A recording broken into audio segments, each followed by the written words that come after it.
All right, here we go. I'm in there. Where are you, pal? Oh, you didn't get the link yet. It didn't go through. Hold on. Gotta love Discord. There we go. It should have gone through now. We're here. We're live. Elite Heat is back, baby. Well, we're just waiting on one JTE. Momentarily, he will be here.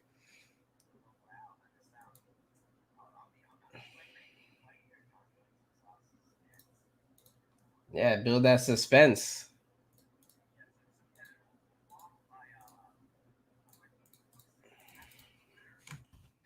Oh man, wait! I'm waiting for you, pal. You're not in there. I'll wait for you. I'll stall the masses, pal. I'll stall the masses. So we got WWE Day One today. How excited are you guys for WWE Day One? I mean, we have a marquee matchup. Edge made his triumphant return, not to wrestle a legitimate superstar, but to wrestle Mike the Miz Mizanin. You know, out of all the dream matches, Edge promised us in multiple interviews. He mentioned AJ Styles, Seth Rollins, Roman Reigns, so on and so forth. And instead, we're watching him wrestle The Miz. So there's that. Hopefully, this program does not lead to WrestleMania. That's all I hope.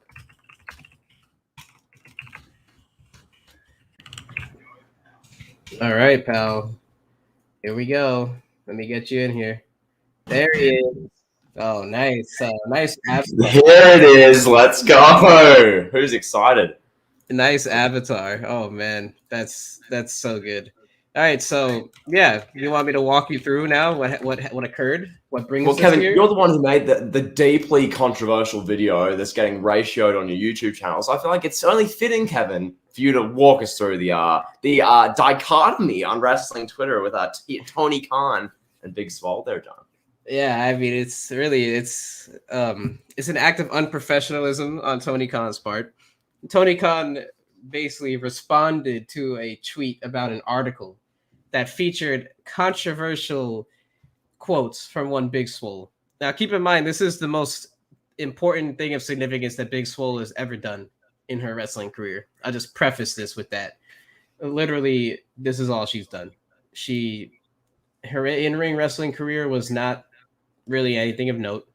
And then now she does this quote saying basically that AEW needs more black people in prominent positions, saying that her daughter prefers to watch WWE because of Big E and Bobby Lashley being in prominent positions, and her daughter feels there's no representation, and she feels the same way. And then she went on there to say that AEW fans can't handle criticism of AEW.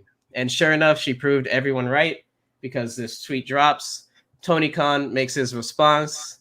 Should I read Tony Khan's response for anyone Kevin, who doesn't know? go for it. Go for it, pal. All right, why not? Why not? Let me pull up Tony Khan's response. So Tony Khan says this word for word, and I quote from his Twitter account. He says, let me find it. He says the top two AEW execs are Brown, Jade, Bowens, Caster, Dante, Nyla, Isaiah, and Mark Quinn, all won on TV this month. The TBS title tournament has been very diverse. I let Swole's contract expire as I felt her wrestling wasn't good enough. Wait, before we read that, Kevin, before we read the next line, let's just stop you right there. It's been a very deep, meaningful tweet. Kevin, how do you suppose someone would end a tweet like this? What kind of last sentence would you put for a tweet like this? Well, you figured that would be enough right there to end it there, but he keeps going. He kept it up. Yeah, you would think, okay, he said his piece, all right, but no. Then he proceeds to say, hashtag AEW Rampage Street Fight tonight. In all caps. So, yeah. So, that's where we are, pal. That is exactly where we are. Yeah, WWE released Tony Storm. Yeah, seen that. So Tony Khan says this, and my whole thing is just imagine, just God only knows what would happen if Vincent K. McMahon made the exact same tweet as Tony Khan. Could you imagine? Oh my god, bro! Oh my god, stock would plummet. Oh my god, it'd be so bad. Like, imagine, just imagine if it was like literally just came from Vince McMahon's Twitter account instead of Tony Khan's Twitter account. They would be insane. WWE would have to have shareholder meetings, emergency shareholder meetings. Vince McMahon would be selling off part of the company to make shareholders happy. That's the thing. Vince McMahon would never in a million years ever tweet something like this. Like these is legitimate accusations from an African American wrestler. Not accusations, but legitimate criticisms, legitimate claims about AEW. And Tony Khan, he doesn't think about making a professional statement. He just goes on Twitter and tweets the first thing that he could think of, and then throws in a cheap plug for AEW Rampage. Like, and it's just the tweet was so unprofessional. Really, like we could argue all day, or we could discuss all day if AEW has diversity problems amongst African American performers or darker performers, but that's really irrelevant here. It's more about like AEW's like their presence and their perception following a move like this. Like you tell this story to anybody. I told this story to my fiance earlier, and she was like, "Oh, the first thing she said was, wow, that's unprofessional." Yep. So, I mean, like casual people are gonna look at this and be like, "Yeah, this is not what we do. That's not how you do things," you know? That's like that was my biggest takeaway because I mean, obviously, yeah, Kevin, you've done your video about this, which you'll give your extended thoughts on in a moment, which is going to be fantastic. For me personally, my biggest takeaway was just that the unprofessionalism. I remember we did the Tony Khan bio months back, and this is one of the main things we talked about when it comes to Tony himself, as far as taking criticism, feedback, his social media presence, the fact that you'll never see anyone in the brass at WWE responding to a Twitter account with like 9 followers or some random Joe Schmo bomb on Twitter. Tony Khan will respond in these situations. This situation obviously a little bit different. This is a former wrestler of AEW, someone he's been paying for 2 odd years now. So it is a bit different, obviously, than some random 9-follower bum tool bag on Twitter.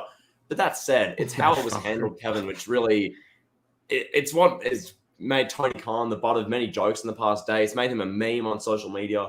It's just, you can tell what's happened. He's seen this. He's panicked. He's freaked out. He's going, oh my God. He's panic tweeted this. Has anyone proofread this? Has he ran this past EVPs? Has he ran this past fellow management? Has there been a PR person, a social media team? Look at this and go, Tony, you're going to get ratioed for this. It's a terrible idea. And Kevin, the clear answer to that's no. No one outside Tony Khan looked at this tweet. And if they did and they approved it, you're literally licking his ass if you approve this. So there you go. Okay. Well, that's my honest opinion. Anyone who approved Tony Khan's tweet, if he got anyone to approve it, you're literally licking his ass for the sake of power. So I just want to throw this out there, just say this real quick, and then you can continue. If let's be real, if he showed that to the EVPs, they'd be like, "Oh, bro, that's a good tweet, dude. Do it." Yeah.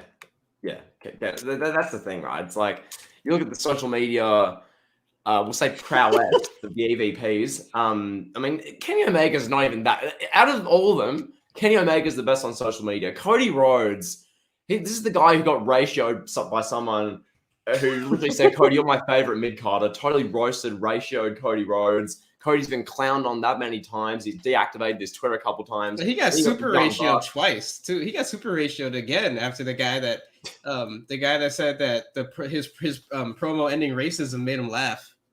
You remember that one? Yes.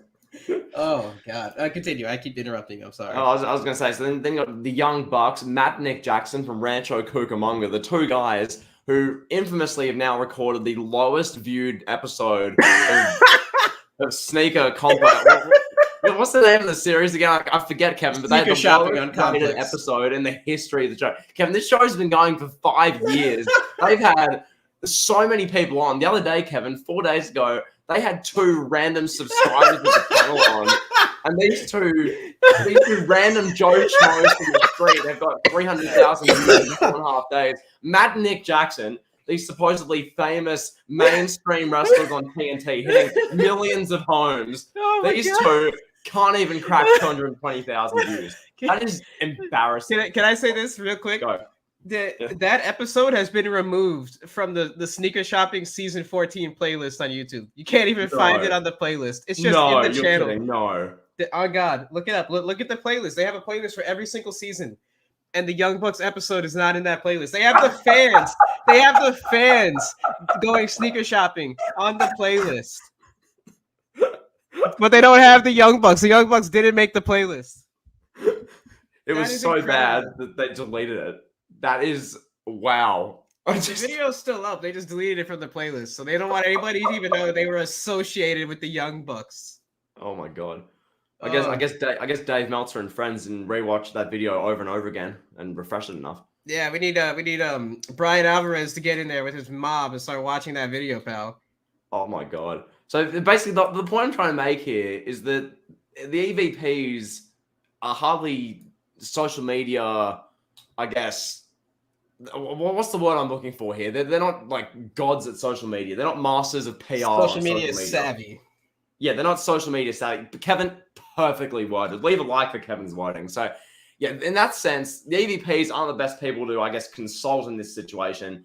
And then you look at Tony Khan himself, Kevin.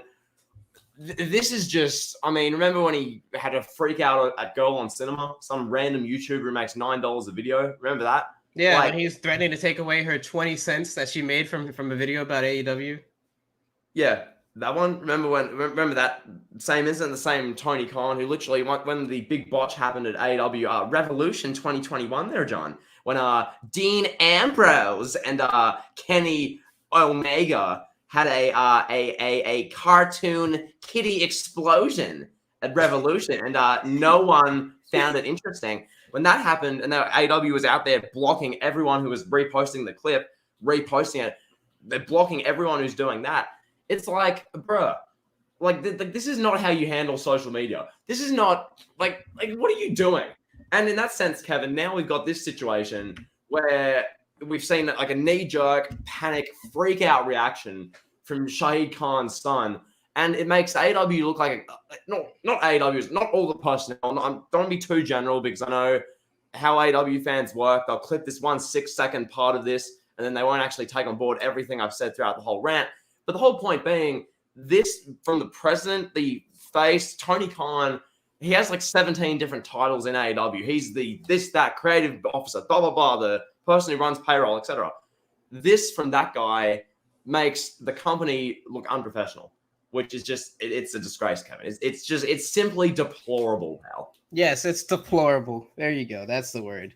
I mean, yeah, look, Tony Khan or Shad Khan, I'm sure, has a social media team for the Jacksonville Jaguars.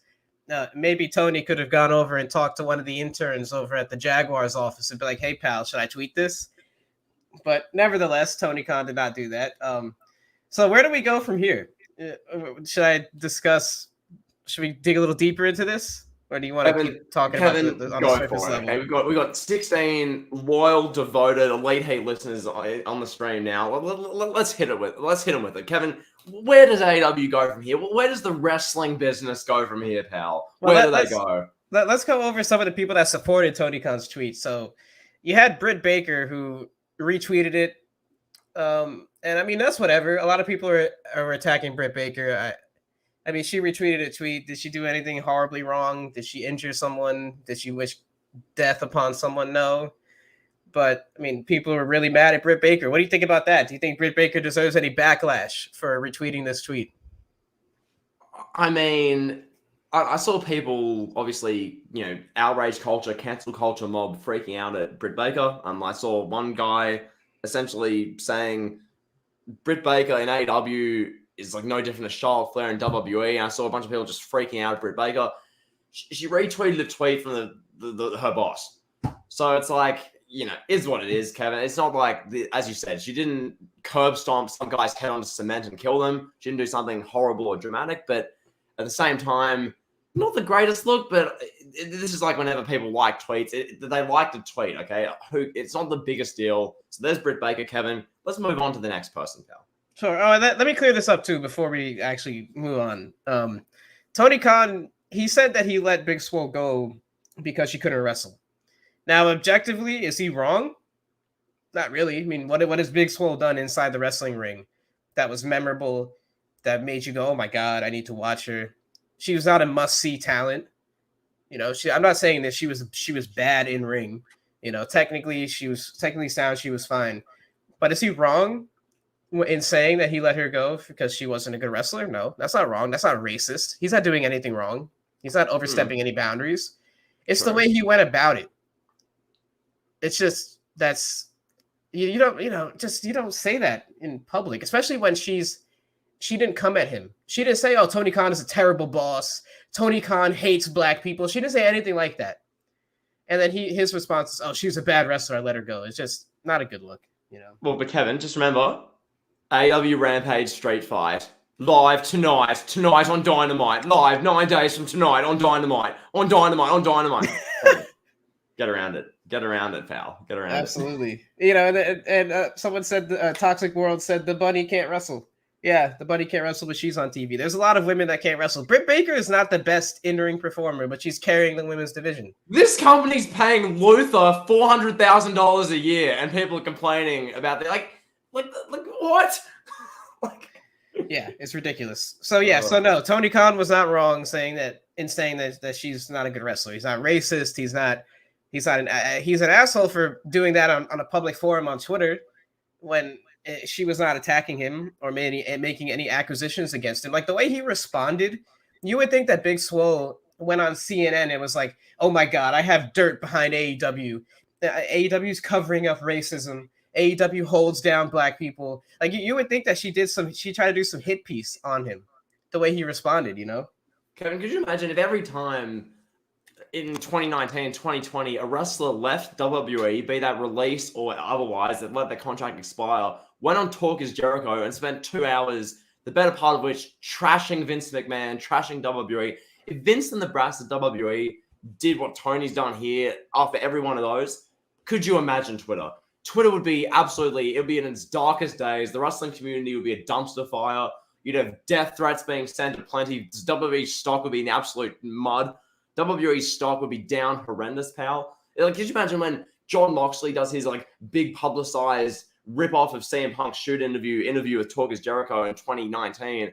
If, for instance, that same day, 3 hours later, Vince McMahon goes, "Well, actually, blah, blah, blah, your cancer line was deserved," or what have you. "You were never good at this. We pushed these guys. Watch Raw tonight, live on Dynamite. Watch Raw." Like, live on Dynamite. What? Yeah, no, I mean, you're right. You're absolutely right. We know what the reaction would be. And like I said in my video, which, by the way, anybody listening, if you guys haven't seen my video, can you go give it a thumbs up? Because I'm getting ratioed to all hell by the AEW psychopath. So please give that video a thumbs up if you haven't, pretty please. But no, like I said, Vince McMahon would spend his entire day on Twitter responding to people that hate him. If he did the same thing Tony Khan did. Like, just imagine that. Like, there's so many people, like, you have just tons of wrestlers, not even to name specific wrestlers, but you have wrestlers from yesteryear, wrestlers from the late 90s, wrestlers from the 2000s, all bankrolling lawsuits against him. He gets criticized on a daily in dirt sheets, like by a guy like Maven, somebody who had a mediocre career. I'm not saying Maven specifically, but somebody like Maven would go in on a dirt sheet and be like, "Oh, Vince McMahon did this. I saw Vince McMahon assault a catering member." and like, imagine if he did that. Like, imagine if he responded to all those people every single day. His day would literally be just responding to crisis. He wouldn't be able to get any work done. He wouldn't be able to get into bed with the Saudi prince and convince him that Goldberg is Stone Cold Steve Austin. He wouldn't be able to check up on Brock Lesnar every day, check Brock Lesnar's temperature, and make sure Brock Lesnar is okay with his storyline. Like, he would be responding to these nonsense on Twitter all day long if he did what Khan did. Kevin, can I just put in here, so yeah, JB, Tony Khan even liked the reply that said ratio. Oh God, this is the future of the world, bro. We got millennials running companies. This is what happens with fucking millennials, man. This is the same guy who quite literally would be a 15-year-old spending 9 hours a day wrestling Twitter arguing over which promotion was is worse, which match was better, why X wrestler should be getting a push on X show, and if you don't agree, they're going to scream at you and it's going to ruin their day. That's this. TK, the president of AEW, Kev, I haven't seen this. I haven't checked Tony Khan's tweets. If you want to fact check this now, feel free. But the sheer concept of that, liking a tweet that says ratio, could you imagine Nick Khan or Vince McMahon scrolling Twitter and going to iBase's Twitter account and liking a tweet that says L plus ratio? Let's see. I'm going to try to find this. What is this, bro? What is this? Ridiculous. Let's see. I'm going to find this, bro. If this is real, I'm done. If this is real, I might do a video called "I can't support AEW anymore." ... Because Kevin, I'm a day one OG AEW fan. I'm a diehard AEW fan. I look out for the health and safety of guys like Daniel Bryan more than the actual fans of AEW do. But at the same time, these people are going to come and flame us for doing nothing. Tony Khan likes a tweet of Sammy Guevara and Tay Conti kissing, so he's in on it, pal. He's in on the cover-up that ruined Sammy Guevara and Tay Conti's relationships. I'm trying to find this ratio reply. Don't mind me. I'm just going through all his likes on Twitter, which is great. He seems to like a lot of Tay Conti's content, pal. Yeah, he did. Wow. He did. He liked a tweet that said ratio. It was not under the same tweet. It wasn't under his tweet bashing Big Swole. Yeah. But it was on a tweet congratulating Tay Conti, Anna Jay, Penelope Ford, and Ali for their street fight on Dynamite. Live on Dynamite, live on Dynamite, live on Dynamite, 9 days, 9 days, 9 days, 9 days, 9 days. So somebody said, I don't know who it was because the tweet was deleted. Somebody said something, and then another Twitter account literally responded ratio in all caps, and Tony Khan liked it. That is... Yeah, here's a response from another account. A response that says, Tony Khan somehow liked this. Is he drunk? If so, that explains the brain dead tweet. He for sure is. I don't think someone that's in his position that is in HR for one of the biggest wrestling companies would like a ratio tweet. So Tony Khan may have had a little too much champagne on the old New Year's Eve, pal. I think that's what we're getting here. He liked a tweet saying ratio.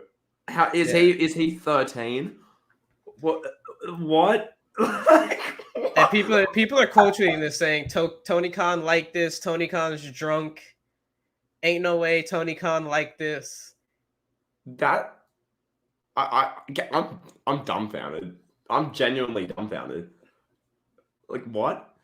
Like, bro. And as Brian says, Tony Khan was at a party with the EVPs, bro. I mean, could you imagine? You got Matt and Nick Jackson standing there being like, "Hey, Tony, we got the least viewed episode of Sneaker Shop in history of the show." Cody Rhodes is there like, "Hey, I ended racism." You got Kenny Omega there reflecting on his amazing storyline where he made out with Ibushi over and over again.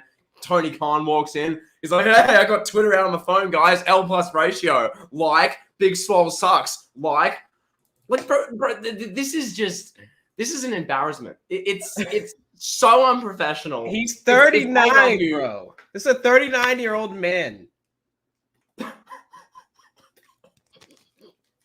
It's a 39-year-old man liking a tweet that says ratio.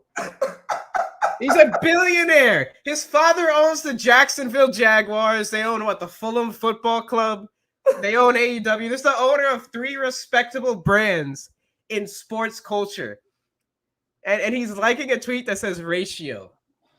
He's acting like a 13-year-old with no profile picture. He's acting like a 12-year-old that's on Twitter illegally. And lied about their age to be on Twitter. And this is the guy that's running the biggest competition to go up against Vince McMahon in 20 plus years. Are you kidding me? Are you kidding me? Is this a joke? Like, no, that has to be a drunk like. It has to be. This is worse than anything Dixie Carter would do. This is worse. Yeah, could you imagine? Dixie Carter did allow Jeff Hardy to stumble out, drunk out of his mind and high off somas. No, that was Eric Bischoff. That was Eric Bischoff, and you know that. Hey, she was still in charge of the company at the time. Eric Bischoff was running wrestling opera. Dixie was just there to be there because the parents were rich, pal. Dixie allowed it, damn it. Damn it, pal. Dixie Carter's a saint, pal. Dixie Carter likes high wrestlers. Dixie Carter loves healthcare, pal.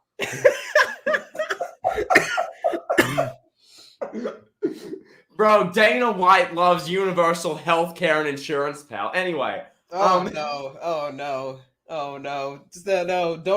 Please don't flag this video, YouTube, please. That was a joke. We love Dana White. We love the UFC. The UFC has phenomenal healthcare for their fighters. That was a joke. Okay, anyway, we're getting off topic here. The main thing, Kevin, we're talking about where AEW goes from here as far as this, we'll call it an incident, and then I guess what could come out of here as far as other wrestlers. You mentioned Britt Baker, Kevin. this was like 25 minutes ago we had this interaction, but continue. Go on. Yes. So then there was Jade Cargill, Will Hobbs. They all came to the defense of Tony Khan, which is great, fine and dandy. Will Hobbs basically said that he's felt that he's been in important positions on TV. He's had a big match with CM Punk.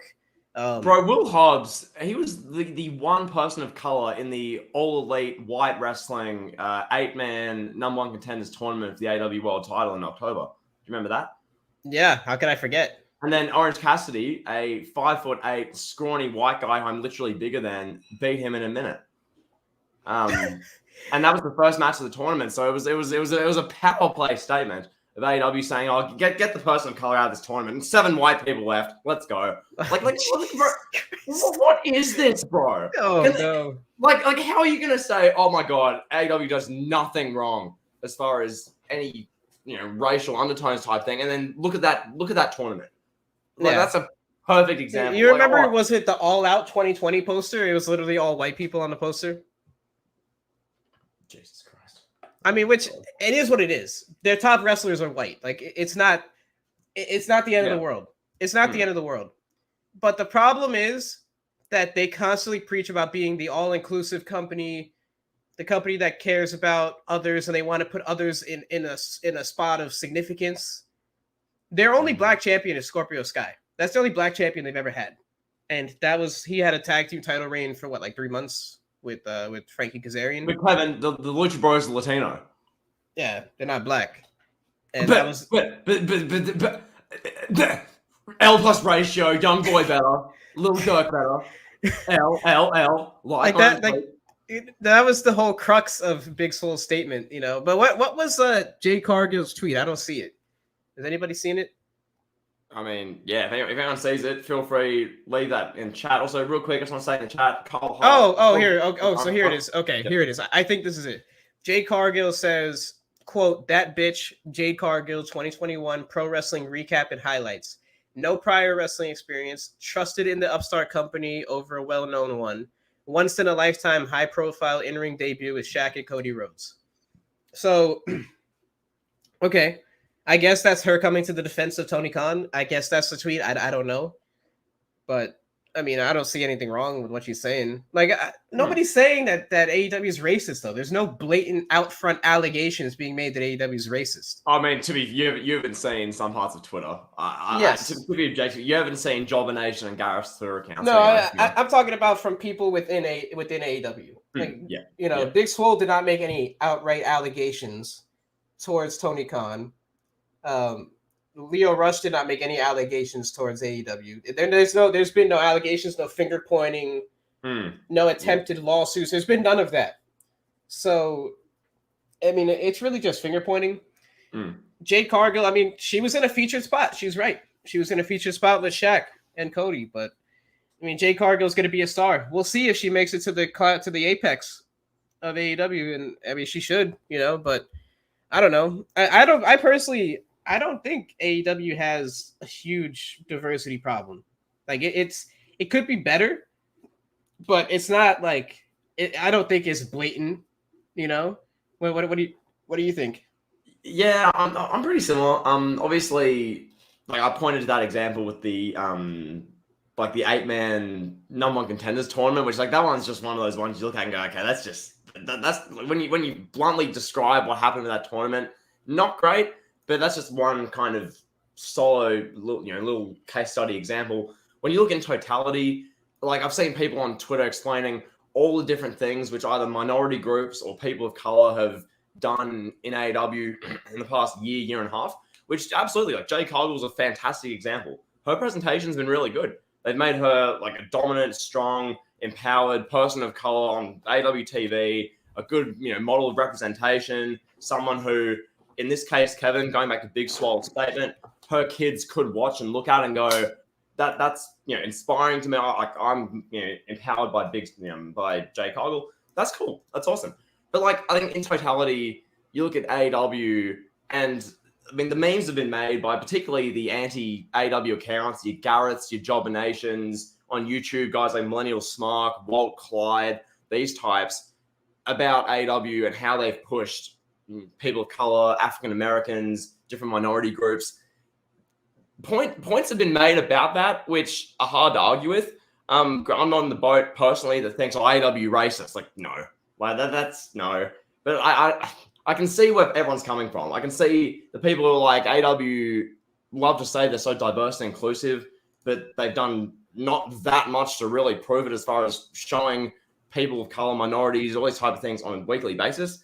Like, I just think, Kevin, I'm not in one camp or the other. I think on a topic like this, being definitively in one camp is a slippery slope. But I can understand where people are coming from, all sides of the spectrum. So. Absolutely. And yeah, I don't think AEW is all out racist. Like, they're just not. You know, they're not a racist company. That would be insane to imagine a company like AEW with their status in culture right now being racist. Like, that would be just a massive story. You know, it's particularly when they've, like, the first year of AEW in 2019, I believe that first press conference they did the first week of 2019, you had Brandy Rose, Kenny Omega, you had Cody Rhodes, Tony Khan, talking about how this is the company for inclusion.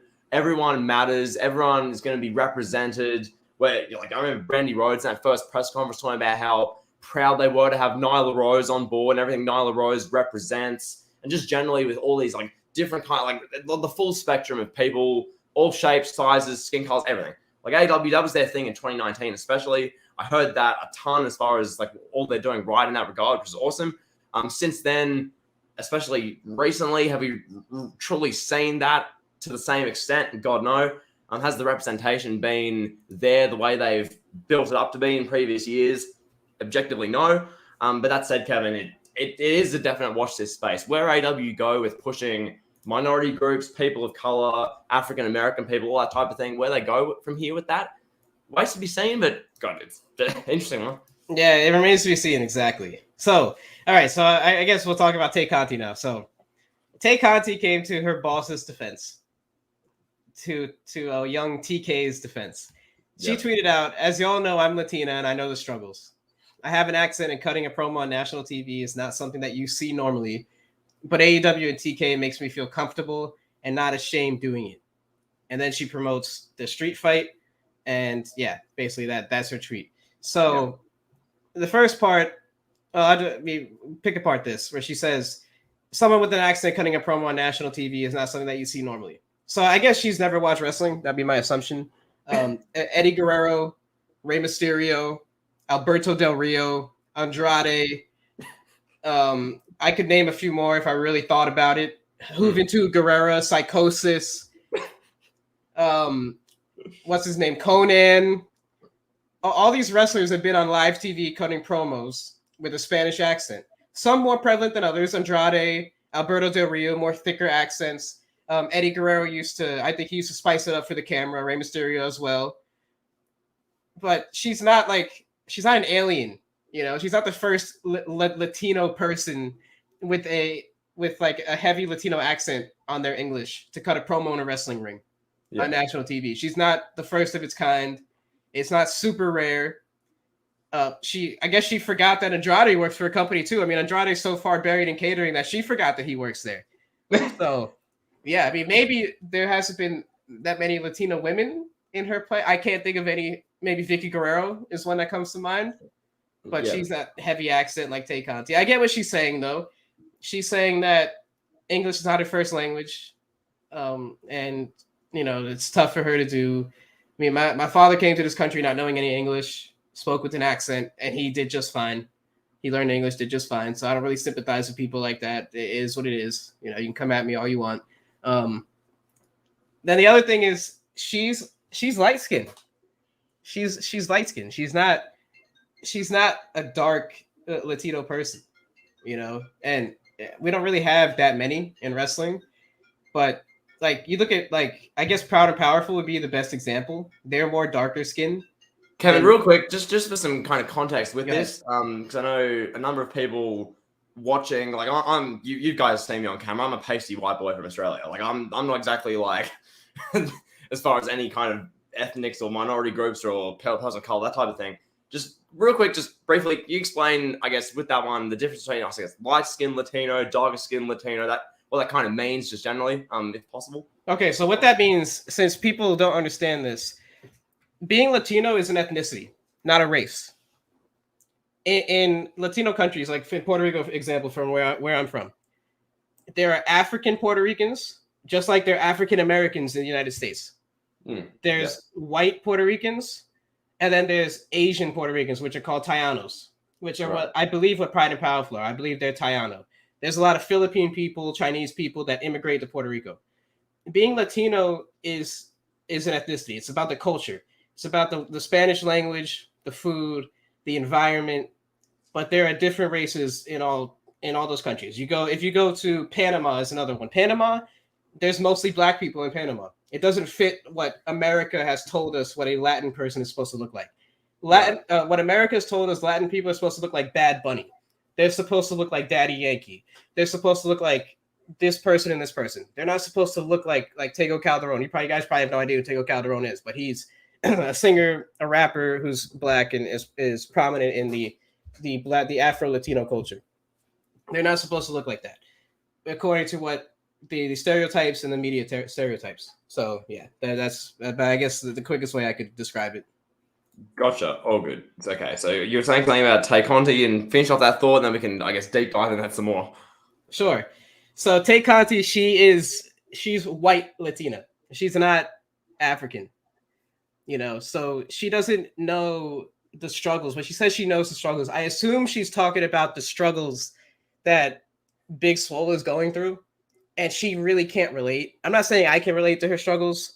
No, I'm not saying that, but she cannot relate to the struggles that Big Swole goes through. If that's what she's even talking about, like I don't know what struggles she's talking about. She just said the struggles, so I don't know. But assuming that she's talking about the struggles of being a woman, being a minority woman on television, it's a lot different for someone like Tay Conti. Someone like Tay Conti, light-skinned Latina, that's all the rage right now in pop culture.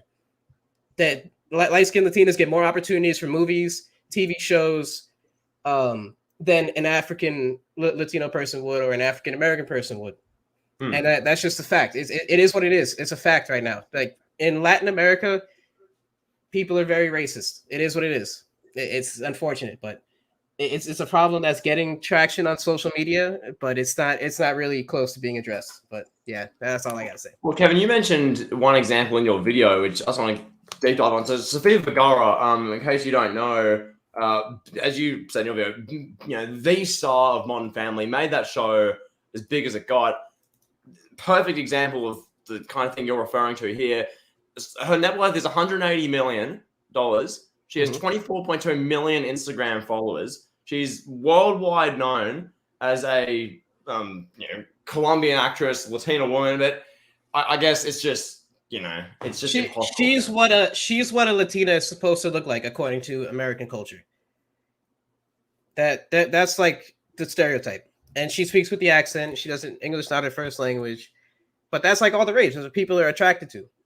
So it is. It is what it is.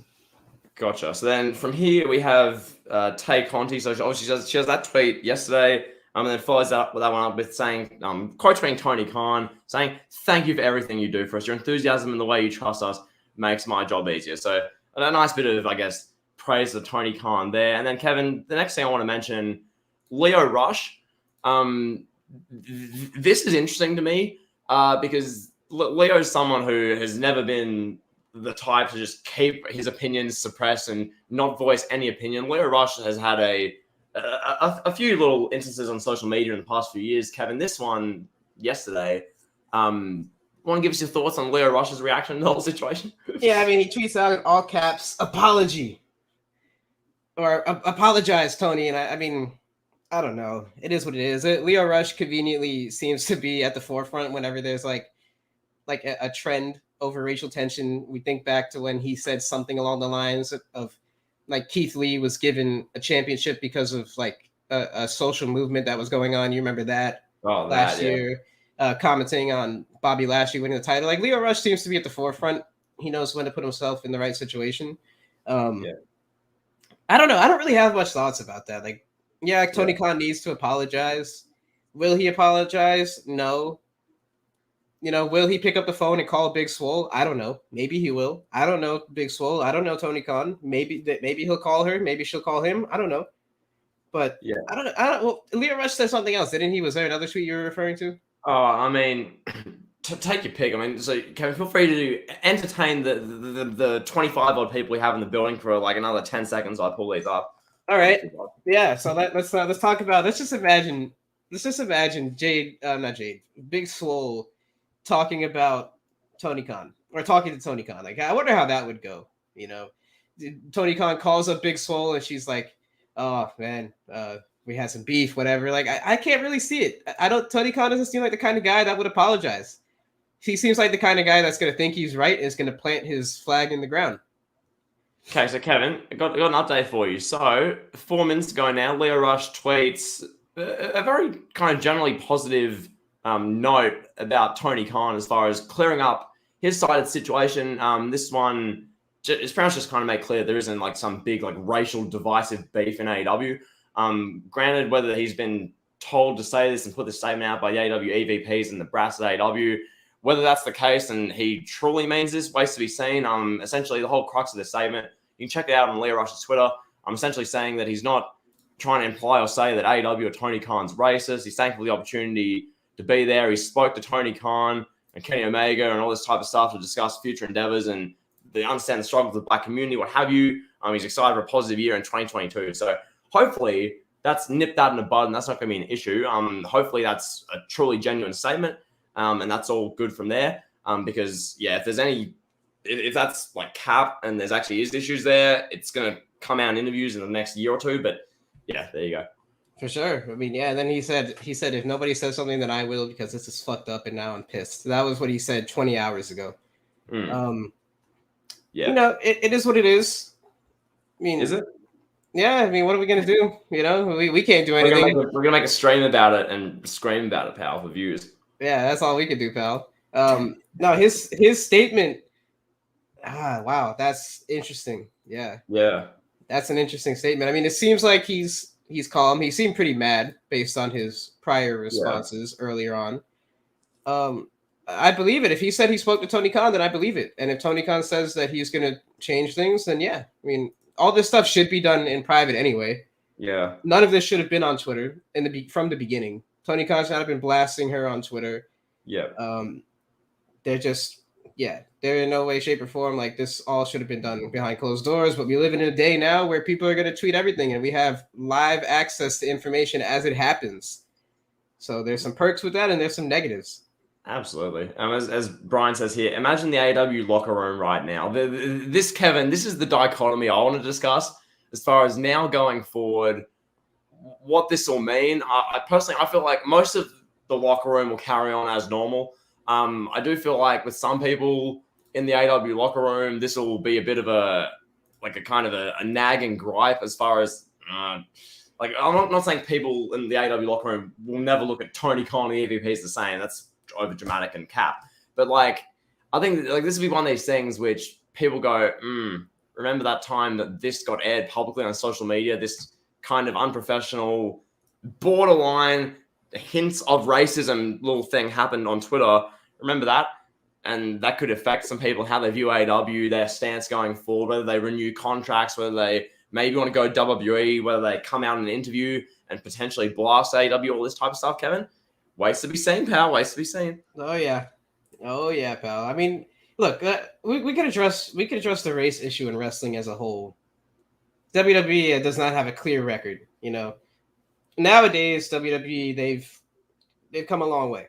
They've shied away from stereotype feuds and programs, like when we saw Chavo Guerrero as a maid for a white guy. We saw that. We saw Teddy Long used to come out and like Teddy Long is basically like a television version of a Black Panther.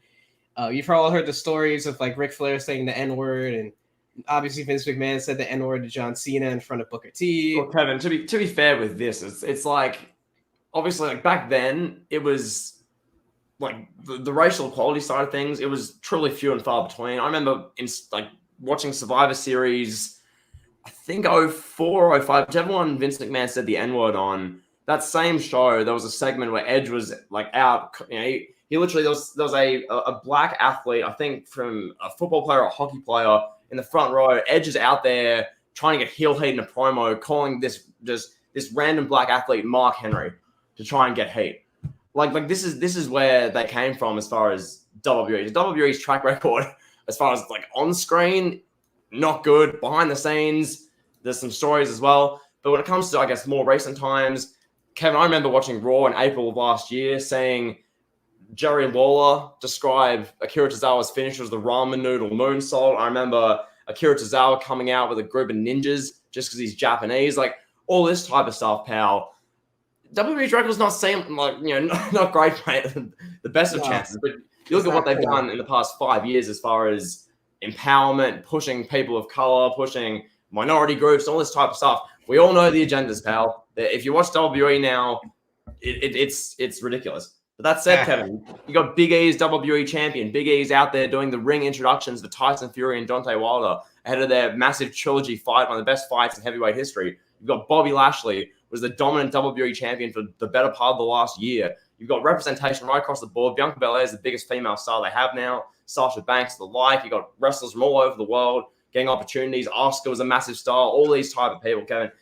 Representation is not really an issue as far as getting the push. Obviously, WWE had some little instances before, but yeah, too easy.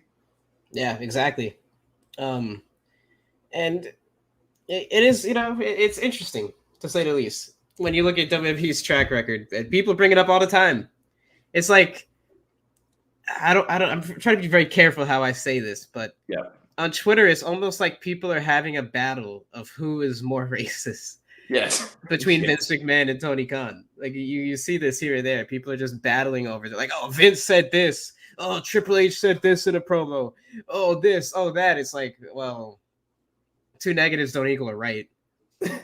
You know, they don't. But yeah, let's talk about the backstage dichotomy in AEW. That's I think this is a good transition point. Also, before we get to that transition point, Superkick. I mean, first off, shout out to Superkick. The video today drop was sensational. It's the best video I've seen in 2022, by far. Objectively, yeah. Actually, to be fair, pal, our video. Go on. Go ahead. I'll say our video on your channel about do wrestling ratings matter in wrestling. I think that was objectively the best video we've seen, pal. Objectively. Oh yeah, absolutely. You know, on a serious note, I think Superkick may have dropped the 2022 video of the year on the first day of the new year. So, and that video was damn good. Strategically timed. He's trying to win video of the year strategically. Yeah. I love it. By the time he's gonna have like 300,000 subscribers by the end of next year, the guy's gonna be doing interviews on TSN. We're gonna have Superkick Studios interviewing Edge on TSN. Could you imagine? Superkick gets the interview with John Cena on like some like mainstream YouTube channel instead of wrestling gifts, and it's like a beef. Could you imagine? Could you imagine wrestling gifts during a diss track on Superkick Studios? That would be views. I mean, Superkick, if you want to orchestrate a beef with gifts, that'd be crazy. Yeah, right. I mean, while our boy Pav is making videos of him jumping on the couch playing the Nintendo Wii, Superkick Studios is out here doing research, pulling up data, pal. Wrestling Gifts did a storyline, a 28-minute story about how he pulled the fire alarm just for his friend and not give him SmackDown vs. 406.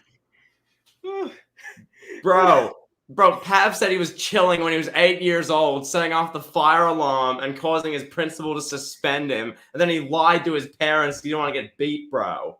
Oh, man. Terrible.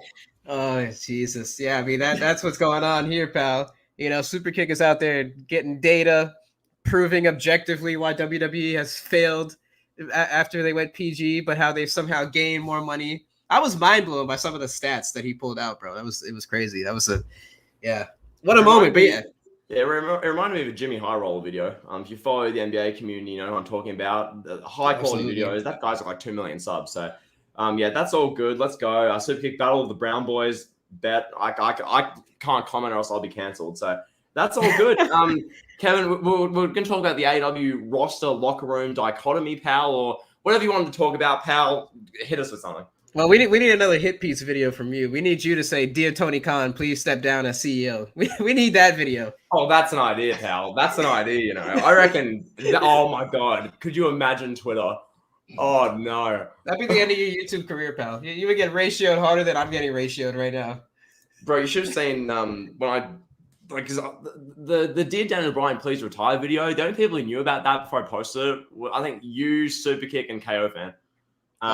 Kept that one under the wraps, pal. Because I gave KO the briefing. He was like, okay, I'll do the thumbnail. He didn't comment. Then I told Superkick, and he was like, you're not actually going to release that, are you? He's like, I'm like, I am. Like, this video is dropping. And he's like, you're why? And then and you know, I loved it. As soon as you told me that bit about you like slowing down on Hangman dropping Daniel Bryan on his neck or Hangman dropping a random wrestler on his neck, I was like, yeah, bro, put that out. That's great.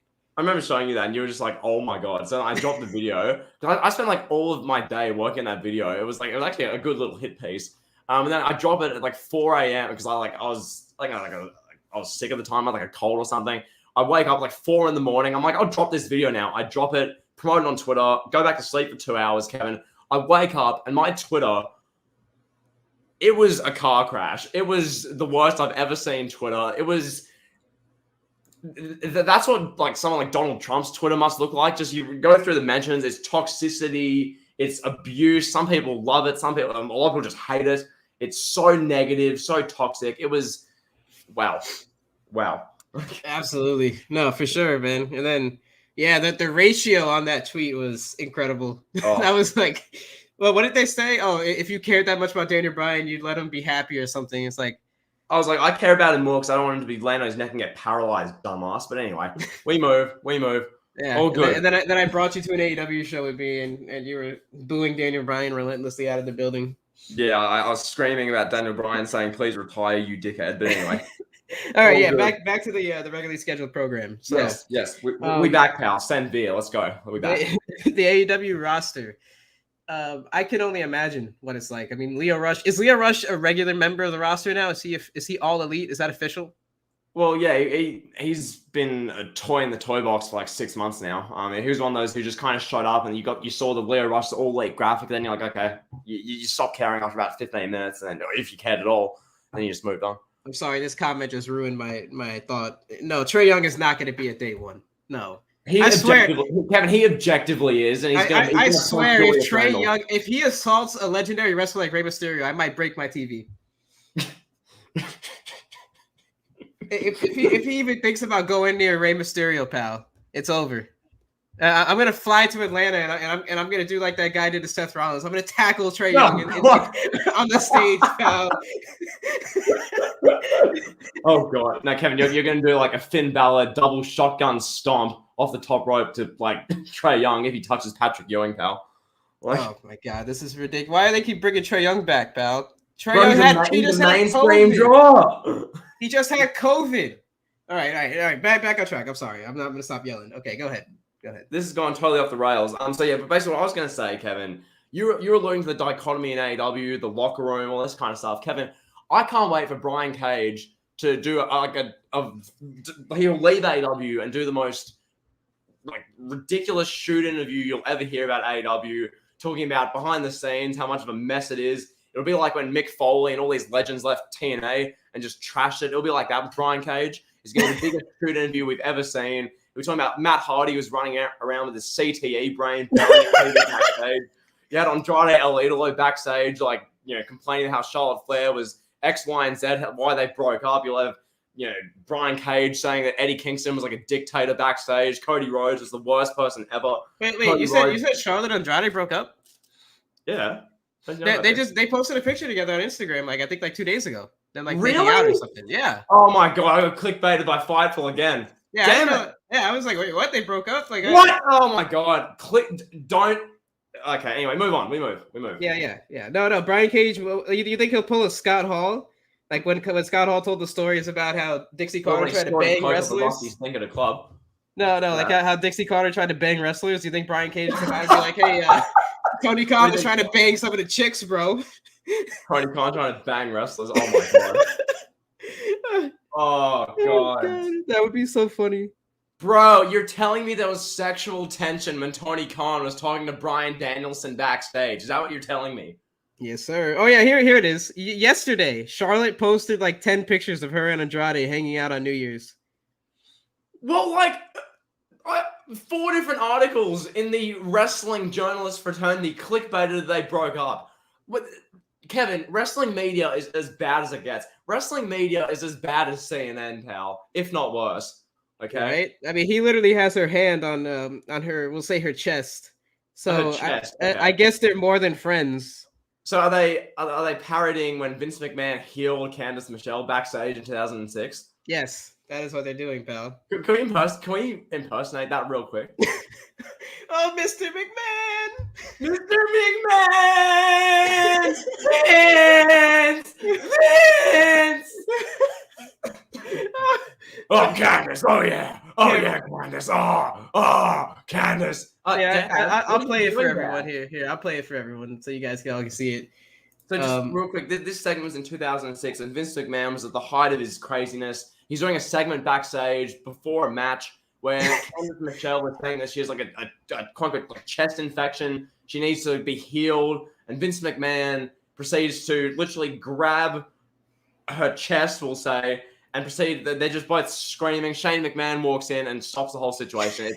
It's a mess. All right, here we go. I'm gonna play it now. Hopefully, we don't get this this video taken down from the YouTubes, but whatever. All right, here we go.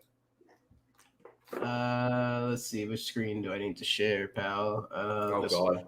Oh god. Right, here we go. All right, can you guys see this? Do you guys see it?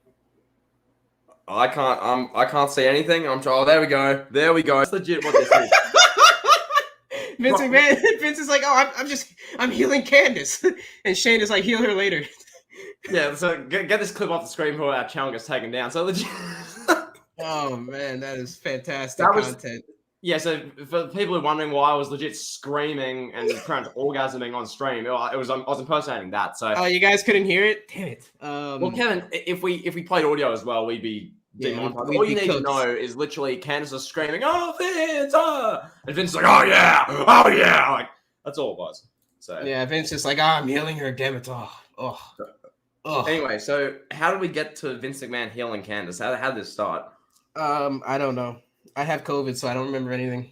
Oh, so I think it was because Tony Khan was trying to like heal Daniel Bryan backstage, something like that. Yeah, this stream is way off the rails, pal. Oh, we were talking about Brian Cage if he did a shoot interview and accused Tony Khan of trying to bang the chicks in AEW.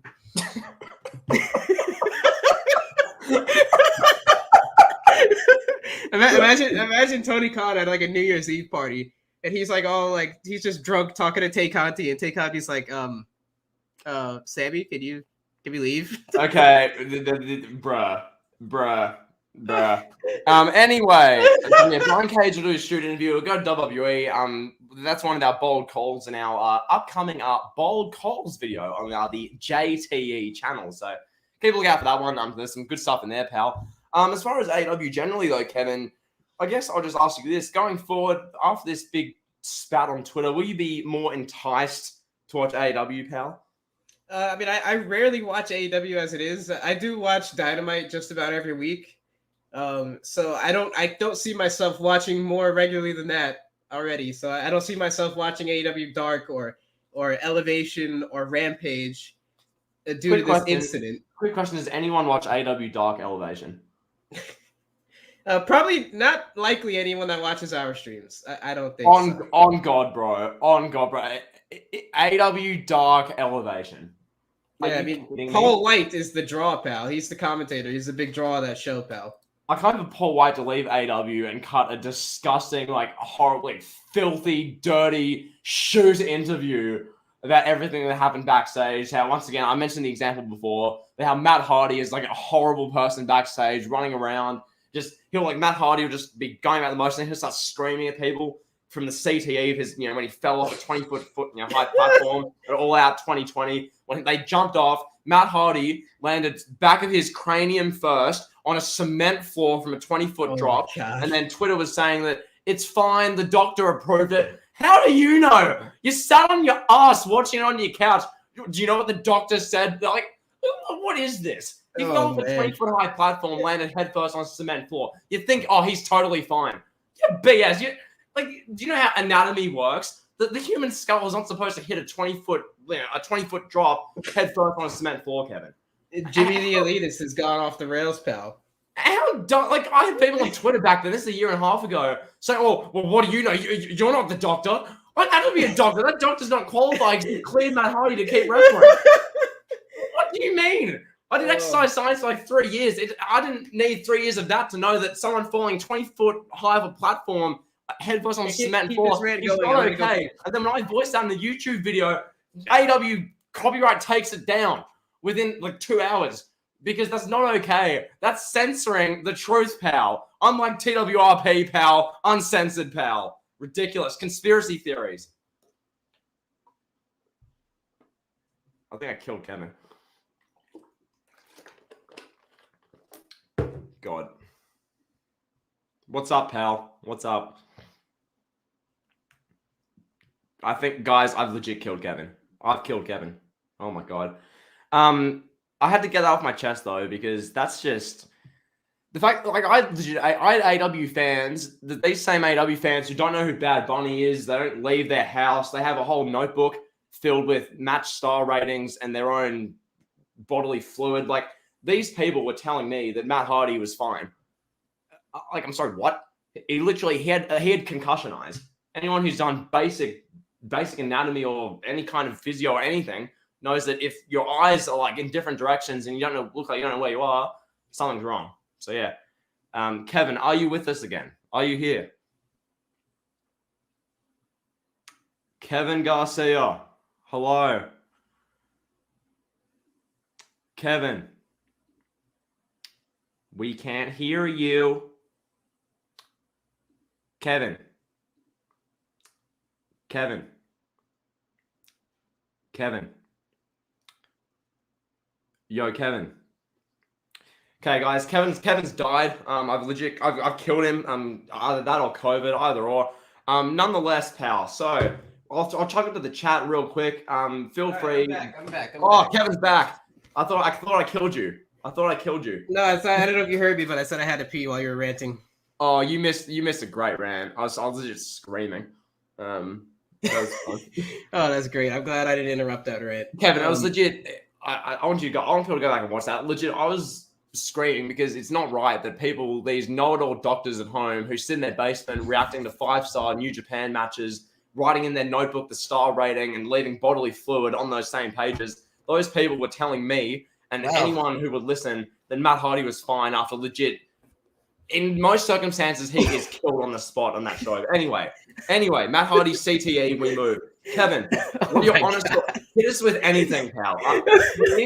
We need to deviate away from Matt Hardy getting brain damaged live on the AEW pay-per-view and AEW fans saying it was good content. We need to deviate away from that and move on to the stuff that matters, pal. The beginning of the end for AEW, Big Swole, Tony Khan. This is why the people are here, pal. This is the entertainment we need. I think we buried this topic into the ground. I really don't think there's anything else left for us to say. Should we talk about Brandy Rose real quick? Oh, God, yeah. So, Cody Runnels, a.k.a. Cody Rhodes, went on live TV in May of 2021 on Dynamite. Mm-hmm. And he, all by himself, he ended racism effectively with a phenomenal promo about how there was segregation in Atlanta, Georgia, and he's got the only mixed race baby in the United States of America. He single-handedly ended segregation and racism. That's so bad. And now, Brandy Rose, the wife of Cody Runnels, is on Dynamite this past Wednesday, and she derailed everything that her husband Cody worked for. That's so funny. Derailed it all. Funny. Cody Runnels ended racism. And then Brandy Rhodes, she didn't bring it back, but she orchestrated the comeback. Kevin, can we impersonate that? Can we impersonate the segment real quick with Brandy Rhodes and Dan Lambert? I can be Dan Lambert if you want. Yes, let's do it. You know, Brandy, I'm a black belt. Yeah, Brandy. Oh yeah, you're a black belt. Well, I'm a black bitch. Oh, wow. Oh, no, she didn't. You like, bro. Yeah, she threw the lob for Tony Khan to bring back racism. Incredible. Incredible, pal. Wow. Yeah, that was what a segment. Brandy Rose got disowned by the black community by our friend Jay Rance. Yep. Shout out to Jay Rance, phenomenal channel in the YouTube wrestling community. Oh, Yeah, he offered her to any community that would take her, and I don't know if there were any takers. yeah. Yeah, so Brandy Rhodes, everybody jumps on that board. They jump on that J Rance that bandwagon, but I disown Tay Conti from the Latino community, and I get heat for it. I don't know what to do, pal. I can't Also, win. Kevin, that's true. I can't make an announcement real quick. This one is not based on anything that's happened in the past 24 or 48 hours, but now that we're disowning people from our own communities and nationalities and that type of thing, can I just say, I formally, on this channel, Late Heat right now, I disown Bronson Reed from the Australian community. I disown Bronson Reed. All the statements he's made, crying and complaining on Twitter in the past 6 months. Bronson, I'm disowning you on behalf of all 25.5 million Australians. I disown you on behalf of everyone who lives in all the states: New South Wales, Victoria, Queensland, South Australia, Western Australia, the Northern Territory, Tasmania, as much as that shouldn't count, and then the ACT. We disown Bronson Reed. So there you go. Have a good rest of your day. And we disown Ben Simmons as well. I like Ben Simmons. We disown him. Josh Giddey's the future of Australian basketball. Dyson Daniels is coming to the NBA next year. Watch out. Australian basketball. Bright future, pal. Don't do it. Oh, that's phenomenal. Yeah. Oh, God. So Brandy Rhodes, she cuts this promo where she says she's a black bitch. My honest thoughts is just this super cringe. Just the definition of cringe. That's really the only thing I could say about it. It's just not necessary at all. Like, what are you trying to prove? Like, I don't understand. Like that's like, let me think of another example. That's like if Okada told Kenny Omega like 3 years ago, "I'm a Japanese bitch." Oh, that's so bad. That's so bad. What? Oh my god. It's just cringe. There's nothing wrong with her saying that. It's not she didn't do anything wrong. Yeah. It's just cringe. It's Exactly. just it's because she it's not like she's calling someone else that. Like if Dan Lambert called her that, I can imagine the reaction. But the fact that she screamed that herself, and it was supposed to be this big hype moment, this was this was the big moment. This was, you can see Brandy Rhodes backstage all day thinking, Cody, I'm gonna say this line. It's gonna be the moment of my career. It's gonna be just like when I went off on Jade Cargill and started screaming at her on Dynamite. It's gonna be an amazing moment. I'm gonna roast Dan Lambert. I'm gonna call myself a black what, and everyone's gonna love me. And then she does it, and Twitter she gets the L plus ratio Lil Durk better reaction. Everyone just clowns on her. It's a meme. It's terrible. It's trash. It's garbage. It's complete trash, pal. Ridiculous. It's tough. It's tough to watch. Truly. Yeah, I mean, I don't know what else there is to say about that one. Anything else you want to offer about Brandy Rhodes? Well, I mean, you kind of alluded to it there. Like Cody Rhodes, he cut a promo in May that I reckon in years from now, if not right now, that promo will be taught in schools. You'll have grade 8 English classes sat around as the English teacher goes, class, say we're going to analyze a promo about American history. And they'll pull up the Cody Rhodes promo on the big screen, or they'll try to, but AEW probably the copyright strikes, and never mind that, they'll try and fail. But if they can get through AEW's copyright wall, they'll get the promo from Cody Rhodes up, and Cody Rhodes, he'll be talking about how in 1961 in Atlanta, Georgia, the situation was like blah, blah, blah. And now he's going to give, his wife's going to give birth to a beautiful son, a beautiful daughter. And then, Kevin, from that moment on, racism officially ended in the United States. It was the moment that Joe Biden, Kamala Harris, and the entire Democrat Party have been trying to get going for about a year and a half now. Racism officially ended, pal. Officially, with Cody Reynolds in the middle of the ring in Daly's Place in the middle of May 2021 on a Dynamite show that drew 878,000 viewers. That moment was the moment. Racism officially ended, pal. What a moment, pal. Oh, man. Yeah, I'll never forget watching that live. that I'll always have the memory of watching that promo live, and I'm sitting there thinking, like, what in the hell is Cody talking about right now? What does this have anything to do with Anthony Ogogo? But Kevin, this is the same Cody Rhodes who, in February of 2020, him getting whipped led to a global pandemic. Okay. Oh God. This is that same. Oh God. Oh man. Oh man. Shucky ducky. Quack quack. Oh Jesus Christ. Well, where do we go from there, pal? I don't know. I don't know, pal. You want to talk about day one? WWE day one? Go for it. Go for it, pal. Give us your brutally honest thoughts, pal. Walk us through the WWE day one pay-per-view there, John. First of all, people should be happy. This pay-per-view replaced tables, ladders, and chairs. Yes. So people have been crying for years that, WWE needs to get rid of the theme pay-per-view. So there you go, pal. One by one, we're getting rid of the theme pay-per-views. We got WWE Day 1. The poster for this pay-per-view is phenomenal. I mean, Roman Reigns, he's like, he's the king of the universe. He's got the sun behind him. The literal sun. It's a phenomenal poster. Roman Reigns looks like a badass. Looks like a mafia king in this in the poster. The match card looks good, I think. I mean, you got the Fatal 4-Way match for the WWE title, Roman versus Brock, Edge versus The Miz, Becky versus go Miz! Woo! Miz is awesome. We got McIntyre versus Madcap Ross. Who the hell is Madcap Ross? That's Riddick Moss, the former 24/7 champion. Now he's Baron Corbin's happy lackey. And why is he fighting Drew McIntyre? Yeah, people have clowned on that match ever since they announced it. It's a bit of a joke. But yeah. Oh, Migos are going to be there too. Hip hop stars, Migos there, John.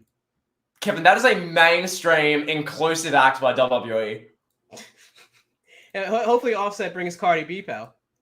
Oh God. When it's up, then it's up, then it's up, then it's up. Yeah, we need a Cardi B live performance of WAP. And then, Cardi B performs WAP, and then Cardi B performs Hey Hey Ho Ho by Miz and Morrison. Oh, God. I hope Cardi B does not subject herself to that. Kevin, I think, is Hey Hey Ho Ho the worst song ever written? Hey Hey Hop Hop is the worst ever. Oh, sorry. Hey Hey Hop Hop. Sorry. Yeah, that is the worst. Hey Hey Ho Ho is bad, but Hey Hey Hop Hop is just, that takes the cake, pal. Hey Hey Hop Hop. This is what the world sees right there. And you got like the Miz in a bunny outfit bouncing around in an empty arena episode of Raw, which 1.5 million people are watching. Isn't that so funny? Get it? His name is Bad Bunny. That was their opponent's name. Haha. Well, okay, I'm not going to go off on a tangent. Let me stop. Yeah. All right. So, I think the headlining match here is Roman Reigns versus Brock Lesnar. I think everyone in the chat and you will agree with me on that. Yep. Hopefully the last Reigns and Lesnar match we see. If we see another Reigns and Lesnar, it better involve Drew McIntyre in a triple threat. But anyway. Do you think Brock Lesnar is going to defeat Roman Reigns and end the tribal reign? I do not. I think Paul Heyman will come out and nutshot Brock Lesnar and Reigns will win. So he's going to show his loyalty to the tribal chief. He's going to betray Brock Lesnar. The next big thing, pal. The next big thing is a 44-year-old man. I don't think I don't think that Paul Heyman nowadays like Brock. With me and Brock, I think what will happen with Brock, he'll get screwed out of this match here, and then he'll either win the Rumble or he'll get involved in the Universal title match at WrestleMania. I think Drew will be involved in that match. I think at WrestleMania, you'll probably have either Reigns pin Drew or maybe Drew pins Reigns at WrestleMania. And then from there, Brock will just vanish for 4 months. He'll show up for SummerSlam. He'll spear Bobby Lashley and we'll do Lashley and Lesnar. And then I see Lesnar just roaming off into the sunset. I don't know. Something like that. Yeah, that sounds about right. Of course sounds about right. I mean, maybe Roman will beat Brock clean. I doubt it, but no way. No chance now. Yeah. He couldn't beat Finn Balor or Cesaro clean. No way he beats Brock clean. Yeah. I mean, he beat John Cena clean, but we'll see. We'll see how that goes. Kevin, are you saying he beat John C.C. Pena? Is that what you're telling me? Yes, sir. Oh my God. C.C. Pena, good God. Bro, John Cena apologized to Taiwan, bro. Oh my God. Then the fatal 4-way for the WWE Championship. I could care less about this match. To be Hey, honest. whoa, whoa, whoa, whoa, whoa, whoa, whoa, whoa, whoa, whoa, whoa, whoa. Whoa, Kevin. pal. Whoa, pal. Kevin, you've got Big E, the guy who announced Tyson Fury and Deontay Wilder to the ring. You've got Bob Lashley, the beast of the Hurt Business, which got broken up a year ago for no reason. You've got Kevin Owens, Jay Rand's favorite wrestler, and you got Seth Rollins, the guy who got attacked by a psycho fan. Kevin, what more could you want? What more could you want in a match, pal? Well, I'd like to see a story, a bit of a story. That'd be great. You know, a little something like that would be nice. But Seth Rollins and Kevin Owens are now friends after they had a 9-month storyline in 2020. Kevin, that's the story. The story is that Big E is champion. That's the storyline. Yeah, I guess Seth Rollins is done recruiting people to his cult. God. Yeah, I think everyone Seth Rollins recruited has been released. I think it's going to be a triple threat match. I think Rollins has COVID though, doesn't he? I mean, WWE will probably negotiate with the government to get Seth Rollins out of protocol a day or two early, probably. Oh, Jesus. I mean, bro, Vince McMahon has contacts. I don't think Tony Khan has the contacts Vince McMahon has with the government. No, not at all. Bro, Vince McMahon loves Joe Biden, bro. Bro, Vince McMahon watches Tucker Carlson on Fox News, bro. Jesus Christ. Yeah, I think, man. I mean, if Lashley wins. Bro, Stephanie McMahon loves Kamala Harris, bro. Bro. I can't even. I don't even know what I was saying. Next time about Bobby Lashley, the beast himself, Bobby Lashley. Oh, what if Bobby Lashley won this match, pal? Would you be happy? I mean, yeah, I would. Should Lashley have ever lost the title to begin with? I don't know. The way he lost the title, I still can't believe how they did that. Big E's like, hey guys, I'm cashing in, and then 3 hours later he was champion. It's like, oh, okay. Yeah, Big E loves pancakes, bro. Bro, so all we got out of that, Kevin, all we learned from Big E's cash in is that Bobby Lashley does the right thing and doesn't use Twitter. Right. There you go. Yeah, Bobby Lashley has no access to Twitter. Nobody in the back in catering told Bobby Lashley, hey, bro, Big E's going to cash in. So when Big E cashed in, he was caught completely off guard. Bro, they're literally in gorilla position as Bobby Lashley was standing there about to go out. He was literally standing next to Big E with the briefcase. He was looking at Big E knowing he was going to lose the title. That must have made Bobby Lashley, the human being, feel sick, pal. Sick. He's gross. Oh, God. Yeah, then we have Edge versus The Miz. Oh, man. Here we go. Yeah, I mean, Edge versus The Miz, pal. This is a marquee matchup for WWE's first pay-per-view of 2022. We're ringing in the new year, pal. Edge had been gone for a few months. He came back and he wanted to face opponents like AJ Styles, people that he could sink his teeth into, have dream matches. And then somehow or another, Edge is dropping slime on Maurice and The Miz in the middle of their wedding on Monday Night Raw. So we went from Edge wanting to face AJ Styles to that. They're ripping off Phillip Brooks and MJF. Oh yeah, how could I forget that promo where Edge called them as what did he call them as? What was it? I forgot. He cut this. He just cut a promo calling them as something, just a job or a joke. Couldn't believe that The Miz was a big star, something like that. Oh, that one, yeah. Said that if The Miz actually had grit, had hustle, and actually put work in, he'd be so much bigger of a star than just a guy who hosts Miz TV, essentially. And this was a week or like what? This was the Monday after Punk and MJF's big showdown on AEW. Kevin, that was the best segment in 20 years on all of television. Oh yeah, for sure. That was better than the Red Wedding in Game of Thrones. Hell yeah. Well, yeah, because it was my favorite wrestler, Phil Brooks, of which I own 3 flashlights of, and I have 15 t-shirts. That's CM Punk, the guy who I cried over countless times. I listened to his Art of Wrestling interview with Colt Cabana 42 times and cried myself to sleep listening to it. That guy took on MJF, the biggest rising star in the history of entertainment. Forget Dwayne Johnson. Forget Hulk Hogan, Terry Bollea. Forget Sylvester Stallone, his absolute prime. this guy, right, Maxwell Jacob Friedman, pal. He's better than me, and I know it, pal. He's better than me, and I know it. Oh my god. Yeah, this is my 4th video of the day, BHB. Hell yeah, I'm out here spreading myself thin, pal. What, you're whatting yourself? I'm spreading myself thin. Okay, Kevin, someone clip that. Well, you never heard that saying? No, it was just the spreading yourself bit. That bit, I was like, huh? Oh, okay. Fair enough. Yeah, just edit out the thin part and go ahead and make a meme out of me. But yeah, so Edge versus the Maz, they do a ripoff of CM Punk and MJF's phenomenal epic promo. I mean, the fact that people are calling that a ripoff is just it's comical. I mean, it may have been, maybe, but was it really? Where Edge was Adam Copeland and Mike Mizanin sitting in Edge's house in North Carolina watching MJF and CM Punk have a war of words, and they were like, "Oh my god, we have to do the same thing on Monday."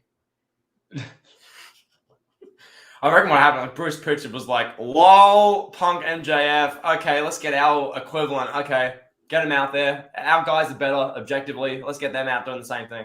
And they made it better, exactly. Like, and I will say, this is the best feud that The Miz has had maybe in his entire career. This feud has been actually watchable. But what about the time Dolph Ziggler brought back the Spirit Squad in 2016 to super kick The Miz on SmackDown? Oh God, don't remind me. I'll remind you, pal. Oh. Yes, Brian, Terry Blair loves black people. We know, pal. Jesus Christ. This might be the best feud the Miz has ever had in his entire career. This is better than his world title feud with John Cena or Randy Orton. God. It's better than his 2016 feud with Ziggler, objectively. Objectively better than his 2016 feud with Ziggler. Bro, what about in 2013 when The Miz had a 4-month-long feud with Wade Barrett and Ric Flair gave him the figure 4, bro? Oh, Jesus Christ. This is by and large just... Will the match live up to the storyline and the build-up? I don't know. Probably not. The Miz is in it, so the match probably won't be that good. But to think that Edge is going to have a bad match, I don't see it. I think these two might actually steal the show. In all honesty, I think they might steal the show. Honestly, it's because Edge is involved. Edge is just in the past few years, he's done next to no wrong. So he's going to put on a great performance. Adam Copeland is a masterful professional wrestler. So yeah, it's going to be really good. Hopefully, Edge gets a win. He should get a win. I mean, you don't see Mike the Miz Mizanin. This is the guy who 7 months ago, Kevin, was literally dressed as a genie in blue paint on Dancing with the Stars, getting eliminated. He's recovering from a torn ACL while on Dancing with the Stars. Yeah, that made sense. So he brutally he shattered his ACL after a zombie ate the fibers of his tendon in his knee. He had a brutally torn ACL from zombies eating his tendons and ligaments. And then from there, he was within 3 weeks getting a vasectomy on live national TV. And then literally within 2 months, he was on Dancing with the Stars as Maurice Mizanin's posting Instagram clips every day on her story of The Miz at 1 a.m. in the morning doing the salsa in their garage when no one's in there. Yeah, that's a ruptured ACL, pal. The tendon, the meniscus, the PCL, the MCL, every part of the patella, all gone, pal. The Miz got it destroyed by zombies at Backlash, pal, to promote Army of the Dead. Oh my God. Yeah, so like I was saying, this match might steal the show. I really think it could. Yeah, and then I guess, are there any other matches you want to talk about on this show? I mean, you've got the Usos and the New Day part 15. We saw this on SmackDown literally the last 2 weeks.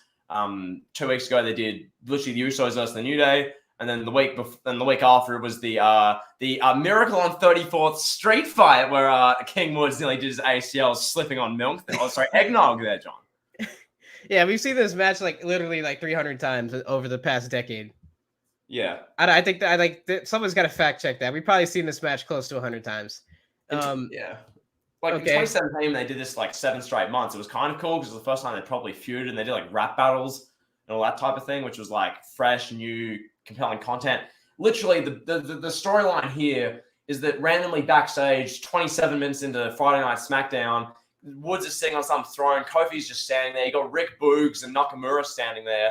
And then Jay Uso, so not Jimmy DUI Uso, Jay Uso.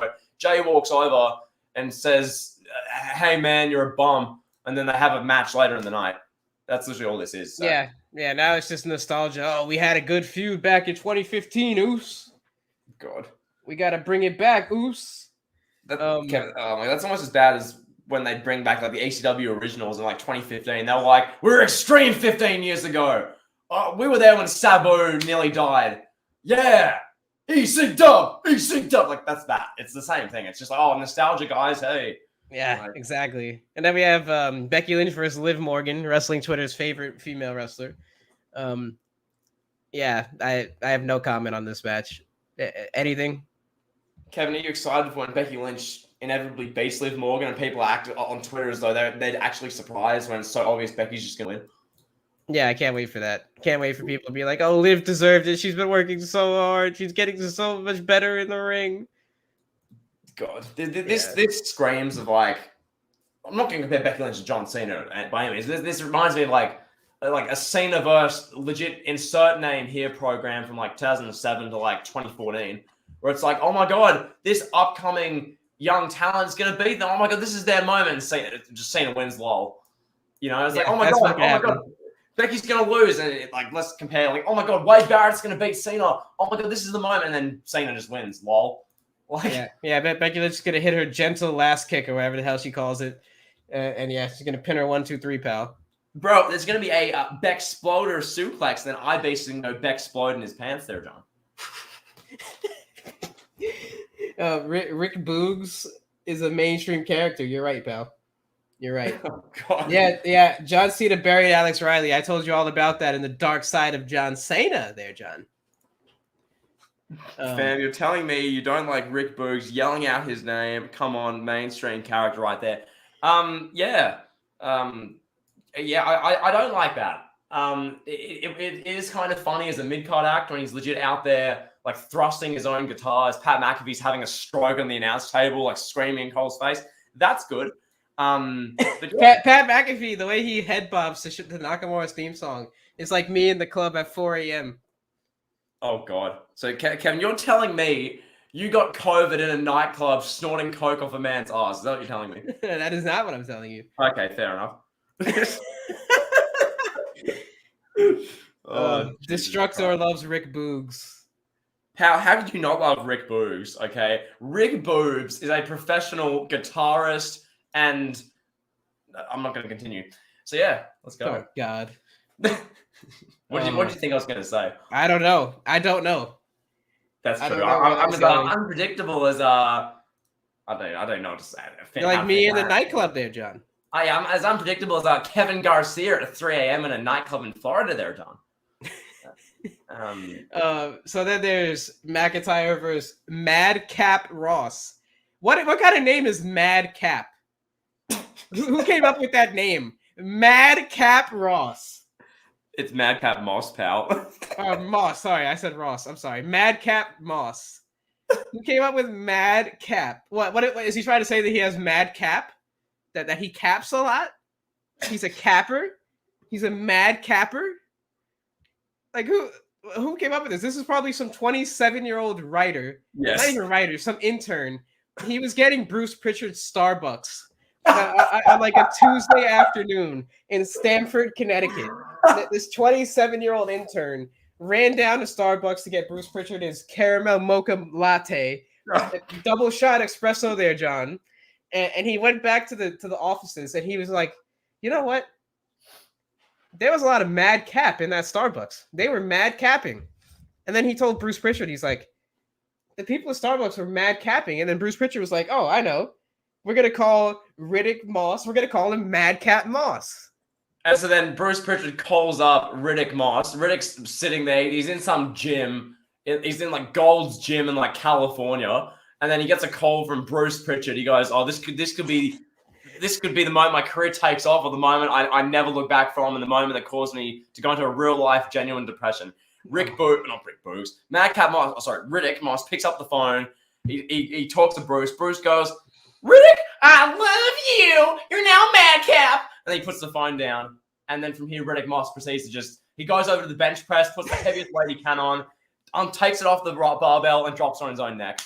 That's Jesus legit. Christ. Oh my God. Have I heard Madcap's insane jokes. No, I've not heard his insane jokes. No.